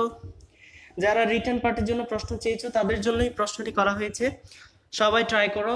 সামনে যদি বই থাকে তাহলে বই খুলে হলেও ট্রাই করো, আনসারটা দাও। আমি 1 মিনিট সময় দিচ্ছি সম্পূর্ণ বিক্রিয়াটি সম্পন্ন করার জন্য। 40 সেকেন্ড যথেষ্ট, আমি তোমাদেরকে 1 মিনিট দিচ্ছি, তোমরা একটু করে দেখাবে।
সকলে ক্লাসটি শেয়ার করে দাও, প্রত্যেকে ক্লাসটি শেয়ার করে দাও। জেড মানে হচ্ছে CH3COOH, এটা বলছে তামির চৌধুরী। আচ্ছা দেখা যাক কাদের আনসারগুলো ঠিক আছে। আরনিহা আরতি এক্স সমান সে লিখেছে একটি অ্যালকোহল, ওয়াই লিখেছে একটি অ্যালডিহাইড, জেড লিখেছে একটি কার্বক্সিলিক অ্যাসিড, পি লিখেছে একটি কার্বক্সিলিক অ্যাসিডের সোডিয়াম লবণ। ওকে, সাদিয়া বৃষ্টিও সেম আনসারটা করেছে। দেখা যাক কাদের আনসারগুলো ঠিক আছে। আমি আনসারটি করছি, প্রত্যেকে মিলিয়ে নিবা। যদি তোমার আনসারটি ঠিক হয়ে থাকে তবে তুমি একটি ইয়েস লিখে একটি কমেন্ট করবা। এই কমেন্টটি দেখে আমি বুঝতে পারবো তুমি সবকটি স্টেপ সাকসেসফুলি করতে পেরেছো। অ্যালকিনে পানি সংযোজন করা হচ্ছে সালফিউরিক অ্যাসিড 100 ডিগ্রি সেন্টিগ্রেড তাপমাত্রা। তো অ্যালকিনে যদি আমি আনসারগুলো এই পাশে লিখছি, আমাদের কাজ হচ্ছে এক্স ইকুয়াল টু কি, ওয়াই কি, জেড কি এবং পি কি। অ্যালকিনকে সালফিউরিক অ্যাসিড 100 ডিগ্রি সেন্টিগ্রেড তাপমাত্রায় পানির সাথে বিক্রিয়া দেওয়া হলে অ্যালকোহল তৈরি হবে। প্রথম যৌগটি হবে একটি অ্যালকোহল CH3CH2OH। এই অ্যালকোহলকে, 2 কার্বন বিশিষ্ট অ্যালকোহলটিকে যদি জারণ করা হয়, তোমরা জানো পটাশিয়াম ডাইক্রোমেট এবং সালফিউরিক অ্যাসিড জারণ করার জন্য ব্যবহার করা হয়। তো অ্যালকোহলকে জারণ করলে আমরা জানি কি তৈরি হয়, অ্যালডিহাইড তৈরি হয়। 2 কার্বন বিশিষ্ট একটা অ্যালডিহাইড লিখে ফেললাম আমরা CH3CHO, তাহলে আমরা ওয়াই পেয়ে গেলাম। অ্যালডিহাইডকে দেখতে পাচ্ছ তোমরা আবার জারণ করা হচ্ছে, পটাশিয়াম ডাইক্রোমেট এবং সালফিউরিক অ্যাসিড ব্যবহার করে অ্যালডিহাইডকে যদি জারণ করা হয় তাহলে আমরা পাবো একটি carboxylic acid CH3COOH, carboxylic acid, বা এটার নাম আমরা বলতে পারি ইথানোয়িক অ্যাসিড। এই ইথানোয়িক অ্যাসিড একটি ক্ষার সোডিয়াম হাইড্রোক্সাইডের সাথে বিক্রিয়া করছে। আমরা জানি অ্যাসিড যখন ক্ষারের সাথে বিক্রিয়া করে কি করে, লবণ উৎপন্ন করে। তো কার্বক্সিলিক অ্যাসিডের সোডিয়াম লবণ থেকে কার্বক্সিলিক অ্যাসিড থেকে আমরা পাবো কার্বক্সিলিক অ্যাসিডের সোডিয়াম লবণ CH3COONA, বা এটাকে আমরা বলি সোডিয়াম ইথানয়েড। দেখো সোডিয়াম হাইড্রোক্সাইড এবং ক্যালসিয়াম অক্সাইডে এই মিশ্রণটিকে বলা হয় সোডা লাইম। কার্বক্সিলিক অ্যাসিডের সোডিয়াম লবণকে সোডা লাইম সহ উত্তপ্ত করলে অ্যালকেন প্রস্তুত হয়। তাহলে CH3COONA বা সোডিয়াম ইথানয়েডকে যদি ডিকার্বক্সিলেশন করা হয় আমরা পাবো মিথেন। কি পেতে পারি, মিথেন। তাহলে আমাদের উৎপন্ন অ্যালকেনটি হবে মিথেন। দেখো আমরা একটা অ্যালকেন থেকে পুনরায় একটা অ্যালকিন থেকে আমরা কিন্তু অ্যালকেনে ফেরত আসছি অনেক লম্বা একটা প্রসেসের মাধ্যমে। সো এভাবে যদি আমরা রিলেট করতে পারি আমাদের বিক্রিয়াগুলোকে তাহলে মনে রাখা আমাদের জন্য বেশি বেশি সহজ হবে। ওকে, আর নিহা আরতি সে ইয়েস, অর্থাৎ তার আনসার সবকটি আনসার ঠিক আছে। তোমাকে অবশ্যই স্বাগতম জানাচ্ছি যেহেতু তুমি করতে পেরেছো।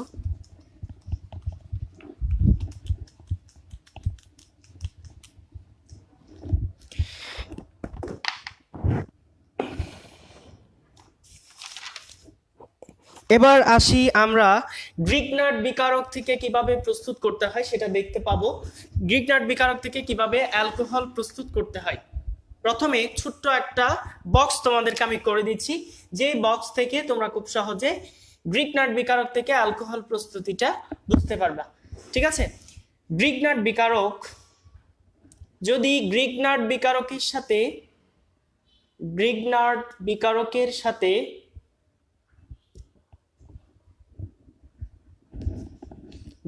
বিকারকের সাথে যদি ফর্মালডিহাইডের বিক্রিয়া হয়, অর্থাৎ HCHO ফর্মালডিহাইড, সেক্ষেত্রে আমরা পাবো 1 ডিগ্রি অ্যালকোহল। গ্রিগনার্ড বিকারকের সাথে যদি অ্যাসিটালডিহাইডের বিক্রিয়া হয় বা অন্য যে কোনো অ্যালডিহাইড, ফর্মালডিহাইড ছাড়া যে কোনো অ্যালডিহাইড, ধরো আমি লিখলাম CH3CHO, অন্য যে কোনো অ্যালডিহাইডের বিক্রিয়ায় কি তৈরি হবে, 2 ডিগ্রি অ্যালকোহল তৈরি হবে। এবং সর্বশেষ গ্রিগনার্ড বিকারকের সাথে যদি কিটোনের বিক্রিয়া হয়, যে কোনো কিটোন যদি গ্রিগনার্ড বিকারকের সাথে বিক্রিয়া করে সেক্ষেত্রে আমরা পাবো 3 ডিগ্রি অ্যালকোহল।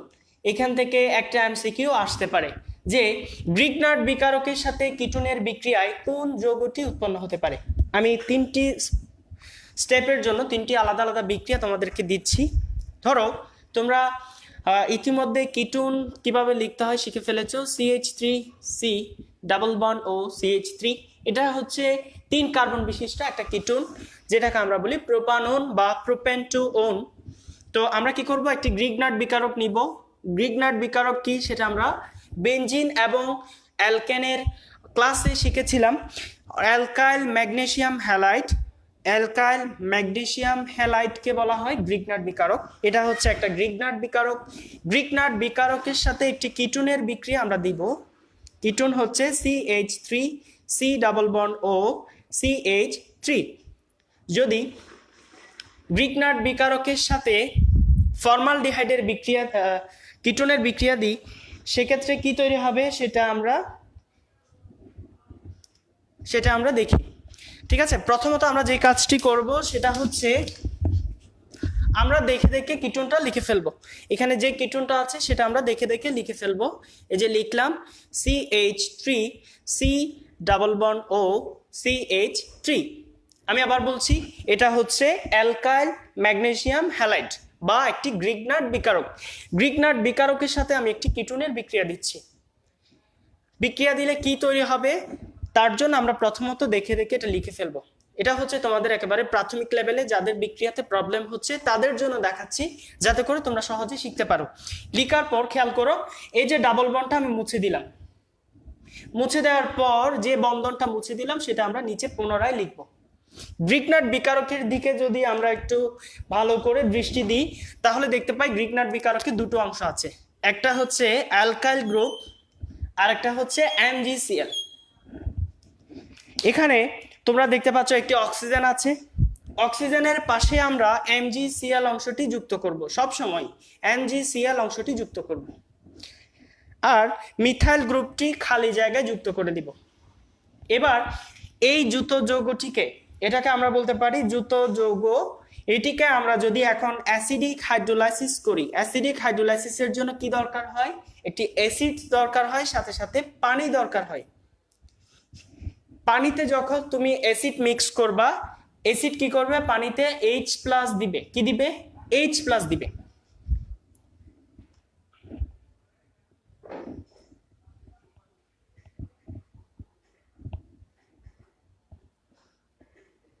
ঠিক আছে, এবার যে কাজটি করতে হবে সেটা হচ্ছে, এই যে পানিতে অ্যাসিড একটি H+ দিল, এই H+ কি করবে, MgCl কে সরিয়ে নিজে ওই জায়গায় বসে যাবে, ফলে আমরা পেয়ে যাব একটি অ্যালকোহল, যেখানে আমরা দেখতে পাচ্ছি অ্যালকোহলিক গ্রুপ তথা কার্যকরী মূলক যেই কার্বনে যুক্ত আছে সেটি সরাসরি 3টি কার্বন বা 3টি অ্যালকাইল গ্রুপের সাথে যুক্ত আছে। দ্যাটস ওয়াই এটি হচ্ছে একটি 3 ডিগ্রি অ্যালকোহল। তো আমাদের যে সিদ্ধান্ত ছিল গ্রিগনার্ড বিকারকের সাথে কিটোনের বিক্রিয়ায় আমরা 3 ডিগ্রি অ্যালকোহল পাবো, আমরা পেয়ে গেলাম। খুব সহজ বিক্রিয়াটি খেয়াল করি, অ্যালকাইল ম্যাগনেসিয়াম হ্যালাইডের সাথে কিটোনের বিক্রিয়া, একটি যৌত যৌগ তৈরি হবে। যৌত যৌগটা লিখার কৌশল তোমাদেরকে বলেছি, প্রথমত তোমরা দেখে দেখে লিখে ফেলবা, লিখার পর দ্বিবন্ধনটা মুছে ফেলতে হবে, মুছে ফেলে নিচের দিকে একটি নতুন বন্ধন ক্রিয়েট করবা। গ্রিগনার্ড বিকারকের দুটো অংশ, একটা হচ্ছে অ্যালকাইল গ্রুপ আর একটা হচ্ছে MgCl। MgCl কে তোমরা অক্সিজেনের পাশে বসাবা আর মিথাইল গ্রুপটিকে তোমরা নিচের কার্বনে রাখবা। দেন এটাকে আমরা যদি অ্যাসিডিক হাইড্রোলাইসিস করি, এখান থেকে আমরা পাবো প্রোটন। প্রোটনটি কি করবে, প্রোটনটি MgCl পার্টটিকে সরিয়ে দিবে এবং নিজে ওই জায়গায় বসে যাবে, ফলে তৈরি হবে একটি 3 ডিগ্রি অ্যালকোহল। অনুরূপভাবে আমরা চাইলে গ্রিগনার্ড বিকারক থেকে আমরা চাইলে তোমার 2 ডিগ্রি অ্যালকোহলও প্রস্তুত করতে পারি। কিভাবে করতে হবে, খুব সহজ, আগে যেভাবে লিখেছিলাম। প্রথমত আমরা একটি গ্রিগনার্ড বিকারক লিখে ফেললাম, CH3MgCl। আমি একটু কার্বন সংখ্যা বাড়িয়ে দেখাই। ধরো এটার নাম হচ্ছে ইথাইল ম্যাগনেসিয়াম ক্লোরাইড। এটার সাথে আমি আবার কি করব, একটি অ্যালডিহাইডের বিক্রিয়া দিব, ধরো CH3CHO, এটার নাম হচ্ছে অ্যাসিটালডিহাইড। অ্যাসিটালডিহাইডকে আমরা এভাবে লিখব না, আমরা এটাকে একটু ভেঙে লিখব। কিভাবে লিখতে হবে, আমরা এটাকে লিখব, ধরো C+O CH3H। আমাদের সুবিধার্থে আমরা অ্যালডিহাইডকে এভাবে ভেঙে লিখব। লিখার পর আমরা কি করব, প্রথমত একটি যৌত যৌগ তৈরি হবে। যৌত যৌগটি কিভাবে লিখতে হয়, যৌত যৌগটি আমরা প্রথমত অ্যালডিহাইডটিকে দেখে দেখে লিখে ফেলবো, CH3C+OH। লিখে ফেলার পর আমরা যে কাজটি করব সেটা হচ্ছে ডাবল বন্ডটা মুছে ফেলবো এবং মুছে ফেলা বন্ধনটিকে আমি নিচে সংযুক্ত করব। ঠিক আছে, অ্যালকাইল ম্যাগনেসিয়াম হ্যালাইডের দুটো পার্ট, একটা হচ্ছে অ্যালকাইল গ্রুপ আর একটা হচ্ছে MgCl। বরাবরের মতোই আমরা যেটা একটু আগে করেছিলাম, MgCl পার্টটাকে আমরা অক্সিজেনের পাশে লিখব MgCl, আর খালি জায়গাটিতে আমরা অ্যালকাইল গ্রুপটিকে সংযুক্ত করে দিব CH2CH3।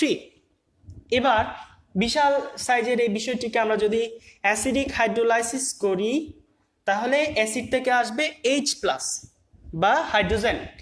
হাইড্রোজেন কি করবে, ওই যৌত যৌগের MgCl পার্টটিকে সরিয়ে দিবে এবং নিজে ওই জায়গায় বসে যাবে, ফলে তৈরি হবে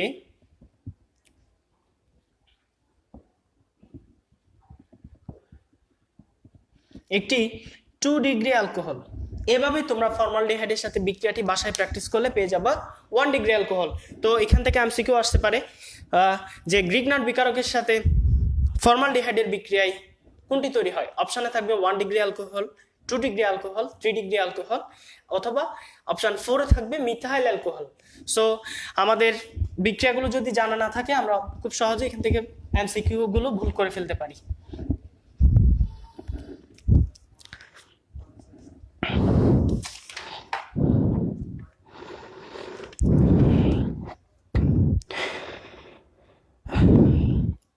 আচ্ছা, একটি প্রশ্ন আমি তোমাদেরকে বলি, সেটা হচ্ছে মাঝে মধ্যে আসে।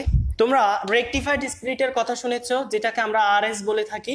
রেকটিফাইড স্পিরিট এটি সাধারণত হোমিওপ্যাথিকের দোকানে যারা গিয়েছো ছোটকালে তারা হয়তো খেয়াল করেছো রেকটিফাইড স্পিরিট ব্যবহার করা হয়। এই আরএসটা হচ্ছে, আরএস এর সংযুক্তিটা আমাদের জানতে হবে। রেকটিফাইড স্পিরিটে থাকে 95.6% ইথানল বা ইথাইল অ্যালকোহল, ইথানল, এবং বাকি 4.4% হচ্ছে পানি। সো এই সংযুক্তিটা জানতে হবে। তোমাকে জিজ্ঞেস করা হবে রেকটিফাইড স্পিরিটে কোন অ্যালকোহলটি থাকে। রেকটিফাইড স্পিরিটে থাকে ইথানল। কত পার্সেন্ট থাকে?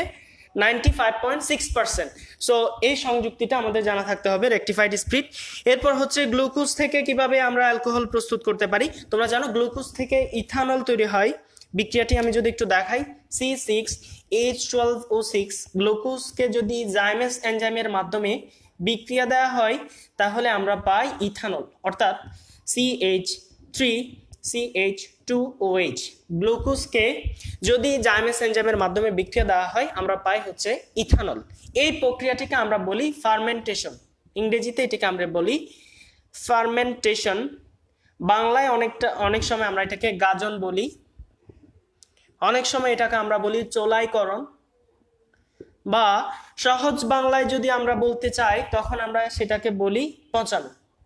ঠিক আছে?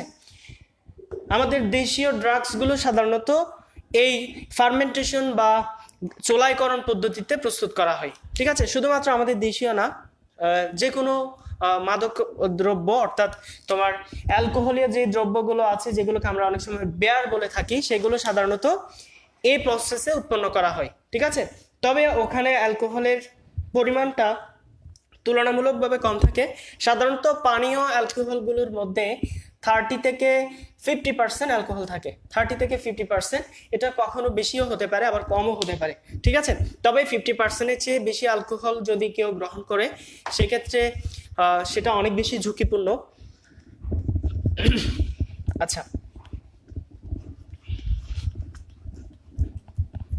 তো এই ছিল আমাদের অ্যালকোহল। আমরা অ্যালকোহল নিয়ে অনেক কথাই বলে ফেললাম। এবার আমরা আমাদের কার্বনিল যৌগের দিকে যেতে চাই। কার্বনিল যৌগ সাধারণত দ্বিযুজি কার্বনিল কার্বনকে, এই গ্রুপটিকে বলা হয় দ্বিযুজি কার্বনটাকে বলা হয় কার্বনিল গ্রুপ। কি বলা হয়? Carbonyl group. কার্বনিল গ্রুপ যে সমস্ত যৌগে উপস্থিত থাকে সেই যৌগগুলোকে বলা হয় কার্বনিল যৌগ। সহজ কথা, কার্বনিল গ্রুপযুক্ত যৌগগুলোকে বলা হয় কার্বনিল যৌগ।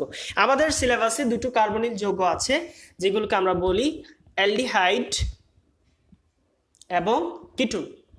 অ্যালডিহাইড এবং কিটোন, অ্যালডিহাইড এবং কিটোন দুজনের মধ্যে এই কার্বনিল কার্বনটি থাকে, তবে কনফিগারেশনে কিছুটা চেঞ্জ থাকে। চেঞ্জটা আমরা একটু বুঝি। প্রথমে আসি, আমরা অ্যালডিহাইডকে লিখি। অ্যালডিহাইডের সাধারণত কি হয়? একটা কার্বনিল কার্বন থাকে, তোমরা দেখতে পাচ্ছ কার্বনিল কার্বনে কার্বনের দুটো যোজনী খালি আছে।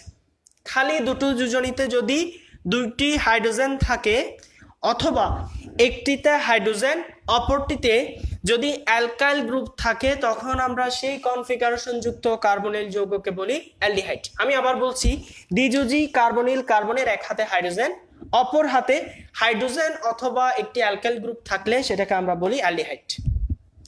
তাহলে কিটোন কাকে বলা হবে? কিটোন বলা হবে দ্বিযুজি কার্বনিল কার্বন যদি উভয় হাতে দুটো অ্যালকাইল গ্রুপ যুক্ত থাকে বা দুটো কার্বন থাকে তখন আমরা সেটাকে বলি কিটোন। ঠিক আছে? আশা করি তোমরা বুঝতে পেরেছো অ্যালডিহাইড এবং কিটোনের মধ্যে কি ডিফারেন্স।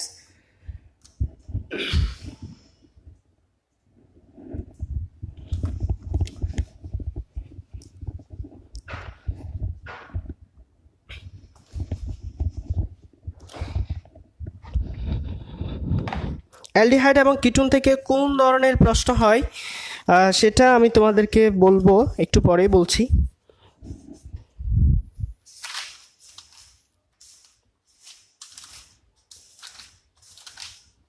আমি কিছু প্রশ্ন নিতে চাই, যেভাবে প্রশ্নগুলো হয়। আচ্ছা, যাই হোক, প্রশ্ন আমরা নিজেরাই তৈরি করব, আমাদের বইটি এই মুহূর্তে হাতের কাছে নেই। সো প্রশ্ন আমরা নিজেরাই তৈরি করি।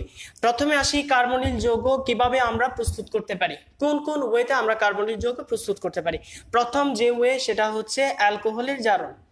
অ্যালকোহলের জারণ, তুমি যদি অ্যালকোহলকে জারণ করো সেক্ষেত্রে তুমি কার্বনিল যৌগ প্রস্তুত করতে পারবে, অর্থাৎ অ্যালকোহলের জারণে অ্যালডিহাইড এবং কিটোন উৎপন্ন হয়। প্রশ্ন হচ্ছে অ্যালকোহলকে জারণ করলে কখন অ্যালডিহাইড হবে, কখন কিটোন হবে। আমরা মাথায় রাখবো 1 ডিগ্রি অ্যালকোহলকে, আমরা ইতিমধ্যে 1 ডিগ্রি অ্যালকোহল চিনে ফেলেছি। 1 ডিগ্রি অ্যালকোহলকে যদি জারণ করা হয় সেক্ষেত্রে আমরা পাবো একটি অ্যালডিহাইড। অপরদিকে যদি 2 ডিগ্রি অ্যালকোহলকে জারণ করা হয় সেক্ষেত্রে আমরা পাবো কিটোন। 2 ডিগ্রি অ্যালকোহলকে জারণ করা হলে আমরা পাবো কিটোন, ঠিক আছে। 1 ডিগ্রি অ্যালকোহলকে জারণ করলে আমরা পাবো অ্যালডিহাইড, 2 ডিগ্রি অ্যালকোহলকে জারণ করলে আমরা পাবো কিটোন। এটা হচ্ছে প্রথম প্রস্তুত প্রণালী। আমি একটু দেখাতে চাই, বিশেষ করে 2 ডিগ্রি অ্যালকোহলেরটা একটু দেখাই। কার্বনে একটি অ্যালকোহল গ্রুপ যুক্ত আছে এবং সেটি দুটো মিথাইল গ্রুপের সাথে যুক্ত আছে। এটা হচ্ছে একটা 2 ডিগ্রি অ্যালকোহল। 2 ডিগ্রি অ্যালকোহলকে আমি এবার জারণ করব। জারণ করার জন্য কি ব্যবহার করতে হয়, পটাশিয়াম ডাইক্রোমেট এবং সালফিউরিক অ্যাসিড ব্যবহার করতে হয়। যদি আমি পটাশিয়াম ডাইক্রোমেট এবং সালফিউরিক অ্যাসিড ব্যবহার করি 2 ডিগ্রি অ্যালকোহলটা জারিত হয়ে যাবে। কিভাবে জারিত হবে, আমরা জাস্ট উল্লম্ব যৌগটাকে একটু সরাই দিই, CH3 CH3। এখানে যে বিষয়টি হবে সেটা হচ্ছে জারণের ফলে এখানে একটি কার্বনিল গ্রুপের উদ্ভব হবে। আমরা এখানের বেসিকটা একটু বোঝার ট্রাই করি। এখানে জারণ সম্পন্ন হচ্ছে সেটা আমরা কিভাবে বুঝতে পারি। গত ক্লাসে আমি বলেছিলাম জারণ সম্পন্ন হচ্ছে এটা বোঝার জন্য আমাদের কাছে দুটো ওয়ে আছে। দুটো ওয়ে আমরা একই সাথে অ্যাপ্লাই করব। এক, উৎপন্ন যৌগে অক্সিজেন সংখ্যা বৃদ্ধি পাবে, অক্সিজেন সংখ্যা বৃদ্ধি পাবে, অথবা অথবা হাইড্রোজেন সংখ্যা হ্রাস পাবে, হাইড্রোজেন সংখ্যা হ্রাস পাবে। তাহলে আমি কি বললাম, যে জারণ হচ্ছে সেটা আমরা কিভাবে বুঝতে পারি। যে যৌগটি জারণের মাধ্যমে উৎপন্ন হচ্ছে সেই যৌগটিতে বিক্রিয়ক অপেক্ষা অক্সিজেনের সংখ্যা বেশি হবে। যদি সেটা না হয় তাহলে বিক্রিয়ক অপেক্ষা উৎপন্ন যৌগে হাইড্রোজেনের সংখ্যা কম হবে। আমরা বিক্রিয়কের দিকে একটু নজর দিই, আমরা দেখতে পাচ্ছি বিক্রিয়ককে 3 3 6 6 দিয়ে 8টি হাইড্রোজেন আছে। উৎপন্ন যৌগে হাইড্রোজেনের সংখ্যা হচ্ছে 6টি। আমি বলেছিলাম হাইড্রোজেন সংখ্যা যদি হ্রাস পায় তাহলে আমরা বুঝতে পারবো জারণ হচ্ছে। তো অ্যালকোহলের জারণটা আমরা যদি জানি, আমাদের সর্বপ্রথম যে প্রশ্নটি আমি দিয়েছিলাম ক্লাস শুরু করার সময় সেটি আমরা আনসার করতে পারবো এই মুহূর্তে।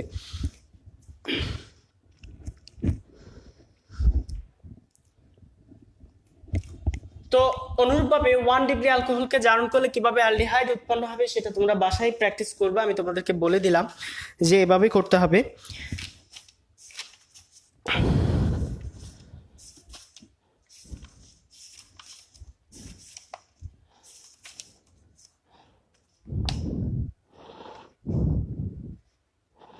আচ্ছা, এবার আসি, আমাদের কাছে প্রস্তুত করার জন্য আরেকটি সুন্দর ওয়ে আছে, সেটা আমি তোমাদেরকে দেখাচ্ছি। আমরা কিভাবে অ্যালকাইন থেকে, আমরা অ্যালকাইন তো পড়ে ফেলেছি, আজকেই পড়লাম অ্যালকাইন। অ্যালকাইন থেকে আমরা চাইলে কার্বনিল যৌগ প্রস্তুত করতে পারি। অ্যালকাইন শ্রেণীর প্রথম যে যৌগ সেটিকে আমরা বলেছিলাম ইথাইন বা অ্যাসিটিলিন। ইথাইন বা অ্যাসিটিলিনে পানি সংযোজন করলে আমরা কি পাবো, অ্যালডিহাইড পাবো। আচ্ছা, সবাই আমাকে একটু বলবা, ইথাইনের সাথে যদি আমরা পানি যুক্ত করি তাহলে আমরা পাবো অ্যালডিহাইড। অ্যালডিহাইড আমাকে একটু সবাই বলবা, যদি ইথাইনের সাথে পানি যুক্ত না করে ইথিনের সাথে পানি যুক্ত করি সেক্ষেত্রে আমরা কি পাবো। ইথিনের সাথে পানি যুক্ত করা হলে কোন ধরনের যৌগ পাবো, সবাই আমাকে একটু দ্রুত কমেন্ট বক্সে জানাবে।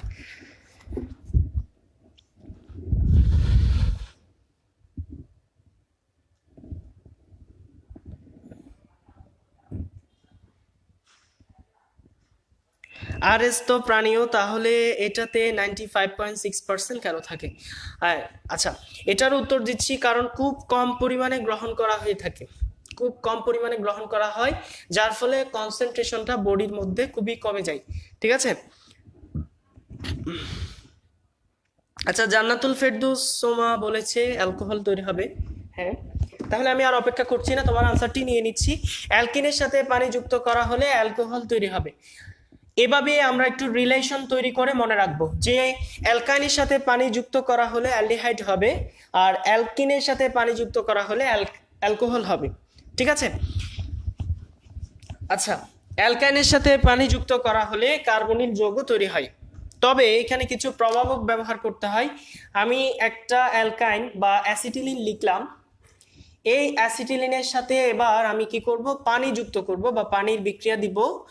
তবে অ্যাসিটিলিনের সাথে পানির বিক্রিয়া ঘটানোর জন্য তোমাকে কিছু প্রভাবক ব্যবহার করতে হবে। প্রভাবক কি?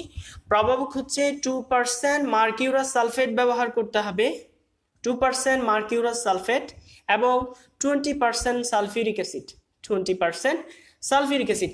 এই বিক্রিয়াগুলো আমাদের বইয়ে কিংবা অন্যান্য জায়গায় মানে বিচ্ছিন্নভাবে দেওয়া আছে।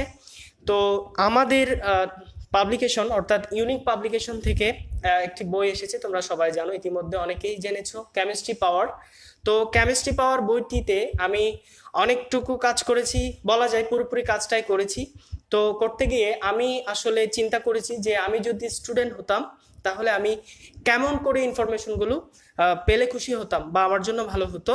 আমি ঠিক সেভাবে অগুরুত্বপূর্ণ তথ্যগুলোকে বাদ দিয়ে গুরুত্বপূর্ণ তথ্যগুলোকে সহজ ভাষায় সুন্দরভাবে একত্রিত করেছি কেমিস্ট্রি পাওয়ার বইটিতে।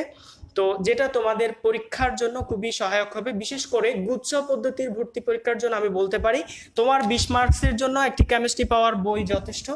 সো যারা ইতিমধ্যে অন্যান্য বই কালেক্ট করেছো তাদেরকে আমি বলি একটা বই কালেক্ট করা আসলে তেমন কোনো ব্যাপার না। সো সেক্ষেত্রে সবার কাছে আমার মানে পরামর্শ থাকবে, সেটা হচ্ছে তোমরা কেমিস্ট্রি পাওয়ার বইটি খুব দ্রুত কালেক্ট করবে। বাজারে বাংলাদেশের অনেক প্রান্তে প্রান্তে বইটি ছড়িয়ে গিয়েছে, পাওয়া যাচ্ছে। নিকটস্থ লাইব্রেরিতে যোগাযোগ করো, অথবা এখানে অনেকগুলো কোরিয়ারের নাম্বার দেওয়া আছে, আমাদের লিমন ভাইয়ের সাথে যদি তোমরা কথা বলো সেক্ষেত্রে বইটি তোমরা পেতে পারো। আচ্ছা, যাই হোক, আমরা কথা বলছিলাম অ্যালকাইন থেকে কিভাবে আমরা অ্যালডিহাইড এবং কিটোন প্রস্তুত করতে পারি। অ্যালকাইনে পানি সংযোজন করা হলে 2% মার্কিউরাস সালফেট এবং 20% সালফিউরিক অ্যাসিডের উপস্থিতিতে তাহলে আমরা পেতে পারি একটি অ্যালডিহাইড, একটি অ্যালডিহাইড।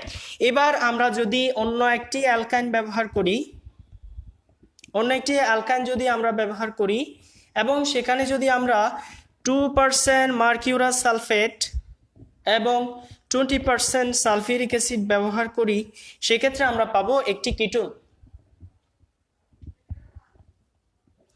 সবাই একটু নোট করব, আমি একটা কথা বলছি, সবাই লেখার ট্রাই করবা। সেটা হচ্ছে লিখে রাখো যে অ্যাসিটিলিন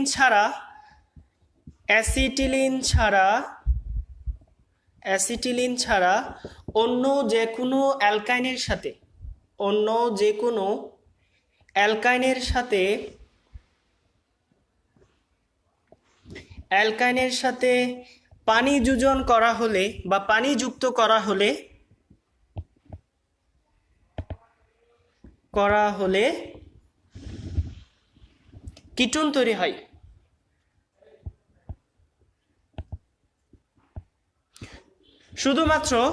শুধুমাত্র অ্যাসিটিলিনের সাথে পানি যুক্ত করা হলে আমরা পাবো অ্যালডিহাইড। আদারওয়াইজ অন্য যে কোনো অ্যালকাইনের সাথে যদি পানি যুক্ত করি আমরা পাবো কিটোন। এই ছিল অ্যালকাইনের প্রস্তুত প্রণালী। আরও দু একটি বিক্রিয়া থাকতে পারে, সেগুলো তোমরা বই থেকে কালেক্ট করবা। এবার আমি তোমাদেরকে দেখাচ্ছি কিভাবে তুমি অ্যালডিহাইড শনাক্তকরণ করতে পারো, অ্যালডিহাইড এবং কিটোন কিভাবে শনাক্তকরণ করতে পারো। শনাক্তকারী পরীক্ষা।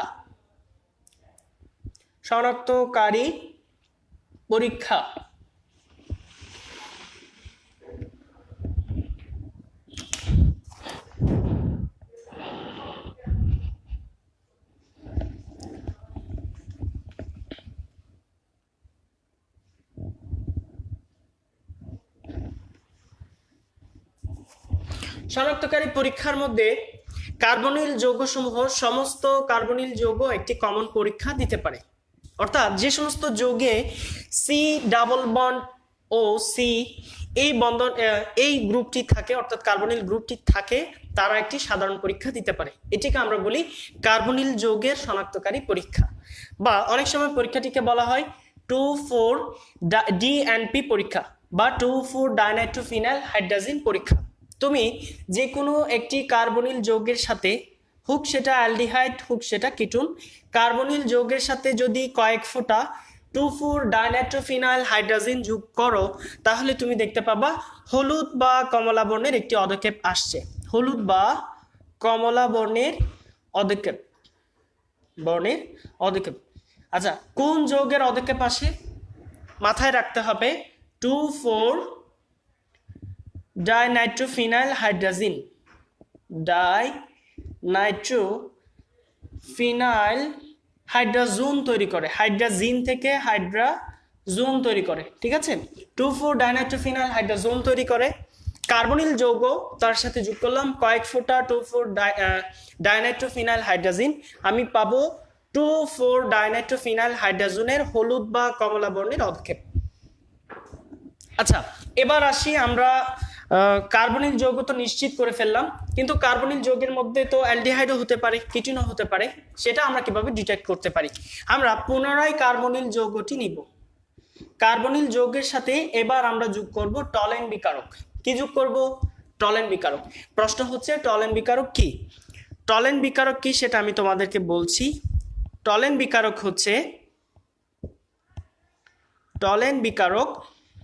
বিকারক হচ্ছে সিলভার নাইট্রেট এবং অ্যামোনিয়াম হাইড্রোক্সাইডের মিশ্রণ। অর্থাৎ তুমি যদি একটা টেস্ট টিউবে অল্প পরিমাণ সিলভার নাইট্রেট এবং অল্প পরিমাণ অ্যামোনিয়াম হাইড্রোক্সাইড মিক্স করো, তাহলে যে দ্রবণটা পাবা সেটাকে বলা হয় টলেন বিকারক। টলেন বিকারক কোন কাজে ব্যবহার করা হয়? টলেন বিকারক ব্যবহার করা হয় অ্যালডিহাইড এবং কিটোন শনাক্তকরণে, অ্যালডিহাইড এবং কিটোন পার্থক্যকরণে, ঠিক আছে?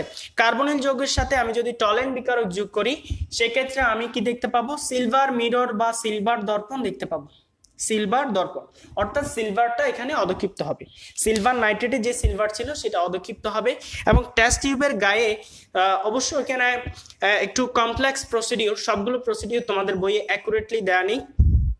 তোমরা যখন স্নাতক পর্যায়ে পড়াশোনা করবা, তখন একেবারে প্রথম দিকে কেউ যদি কেমিস্ট্রি, ফার্মেসি এই টাইপের পড়াশোনা করো, তারা দেখতে পাবা যে আসলে সিলভার মিররটা কি।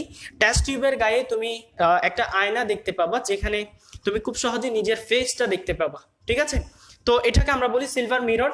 যদি সিলভার মিরর দেখা যায়, তখন আমরা বলবো আমাদের কার্বনিল যৌগটি হচ্ছে অ্যালডিহাইড,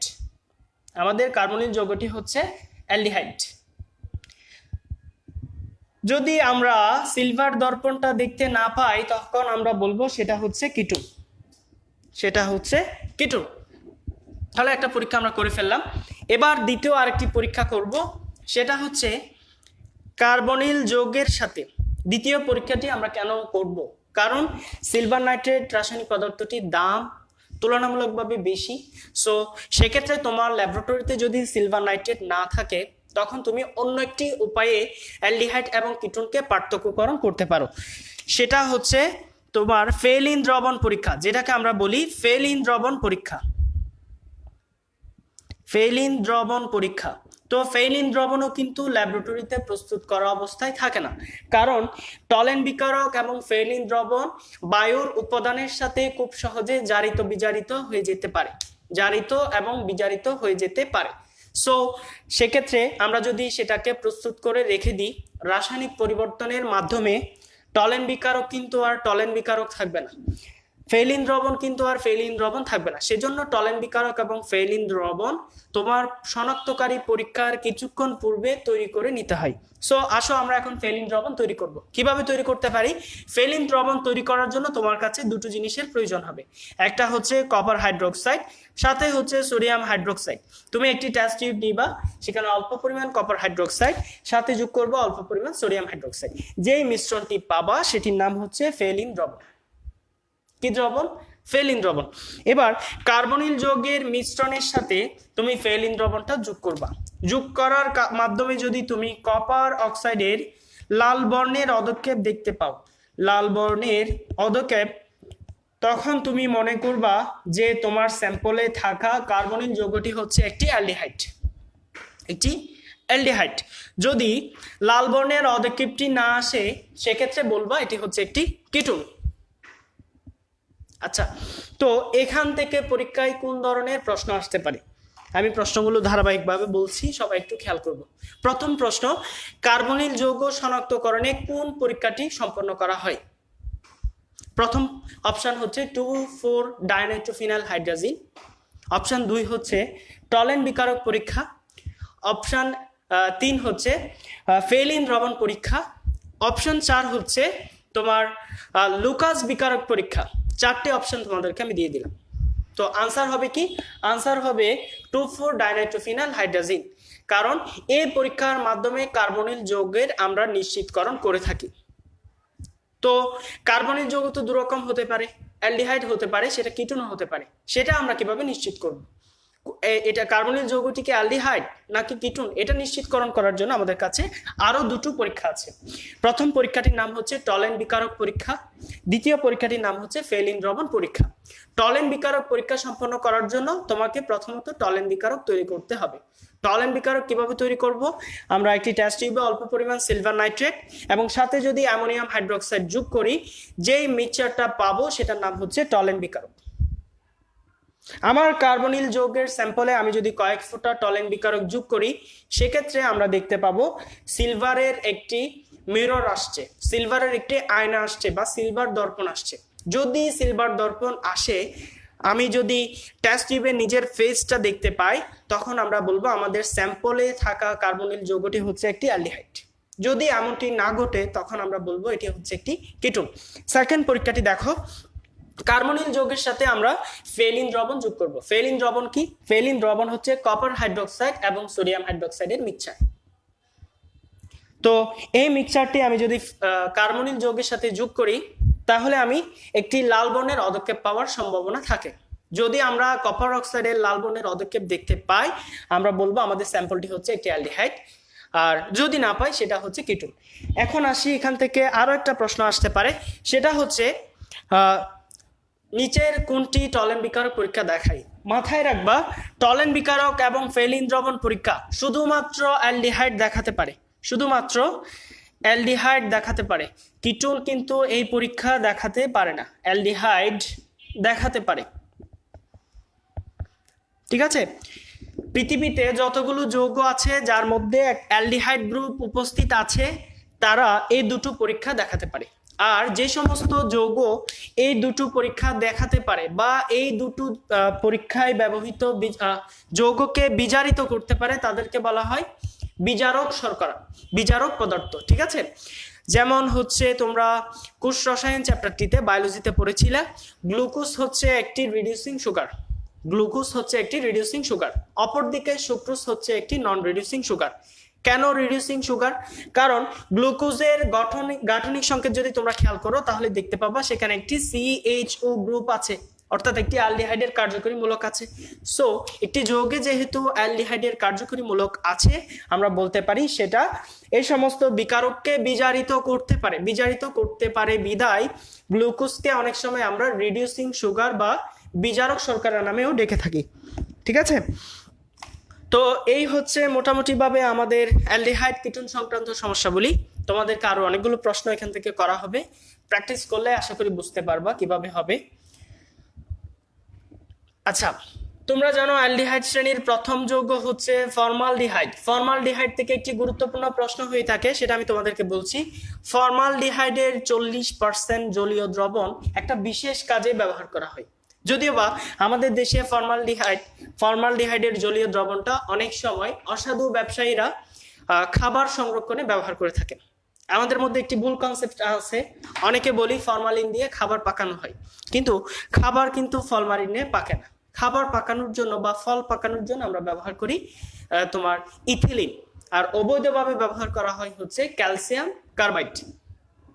তো খাবার সংরক্ষণ করার জন্য, বিশেষ করে মাছ মাংস সংরক্ষণ করার জন্য ফরমালিন ব্যবহার করে, যেটা আমাদের জন্য খুবই ভয়ানক। তাহলে ফরমালিনের ভ্যালিড ব্যবহার বা বৈধ ব্যবহারটা কি? ফরমালিনের বৈধ ব্যবহার হচ্ছে মৃত প্রাণীদেহ সংরক্ষণ করার জন্য ব্যবহার করা হয়। সাধারণত আমাদের মেডিকেল কলেজের মর্গ যেগুলো আছে, লাশ ঘর, ওখানেই এই ফরমালিনটা সবচেয়ে বেশি ব্যবহার করা হয়ে থাকে। তো এই ইনফরমেশনটা একটু মাথায় রাখবা। তো সুরায়া আক্তার বিথি, ওয়ালাইকুম আসসালাম। এতক্ষণ পর কেন এসেছো আমি জানি না, আমাদের ক্লাসটি কিছুক্ষণের মধ্যেই শেষ হতে যাচ্ছে।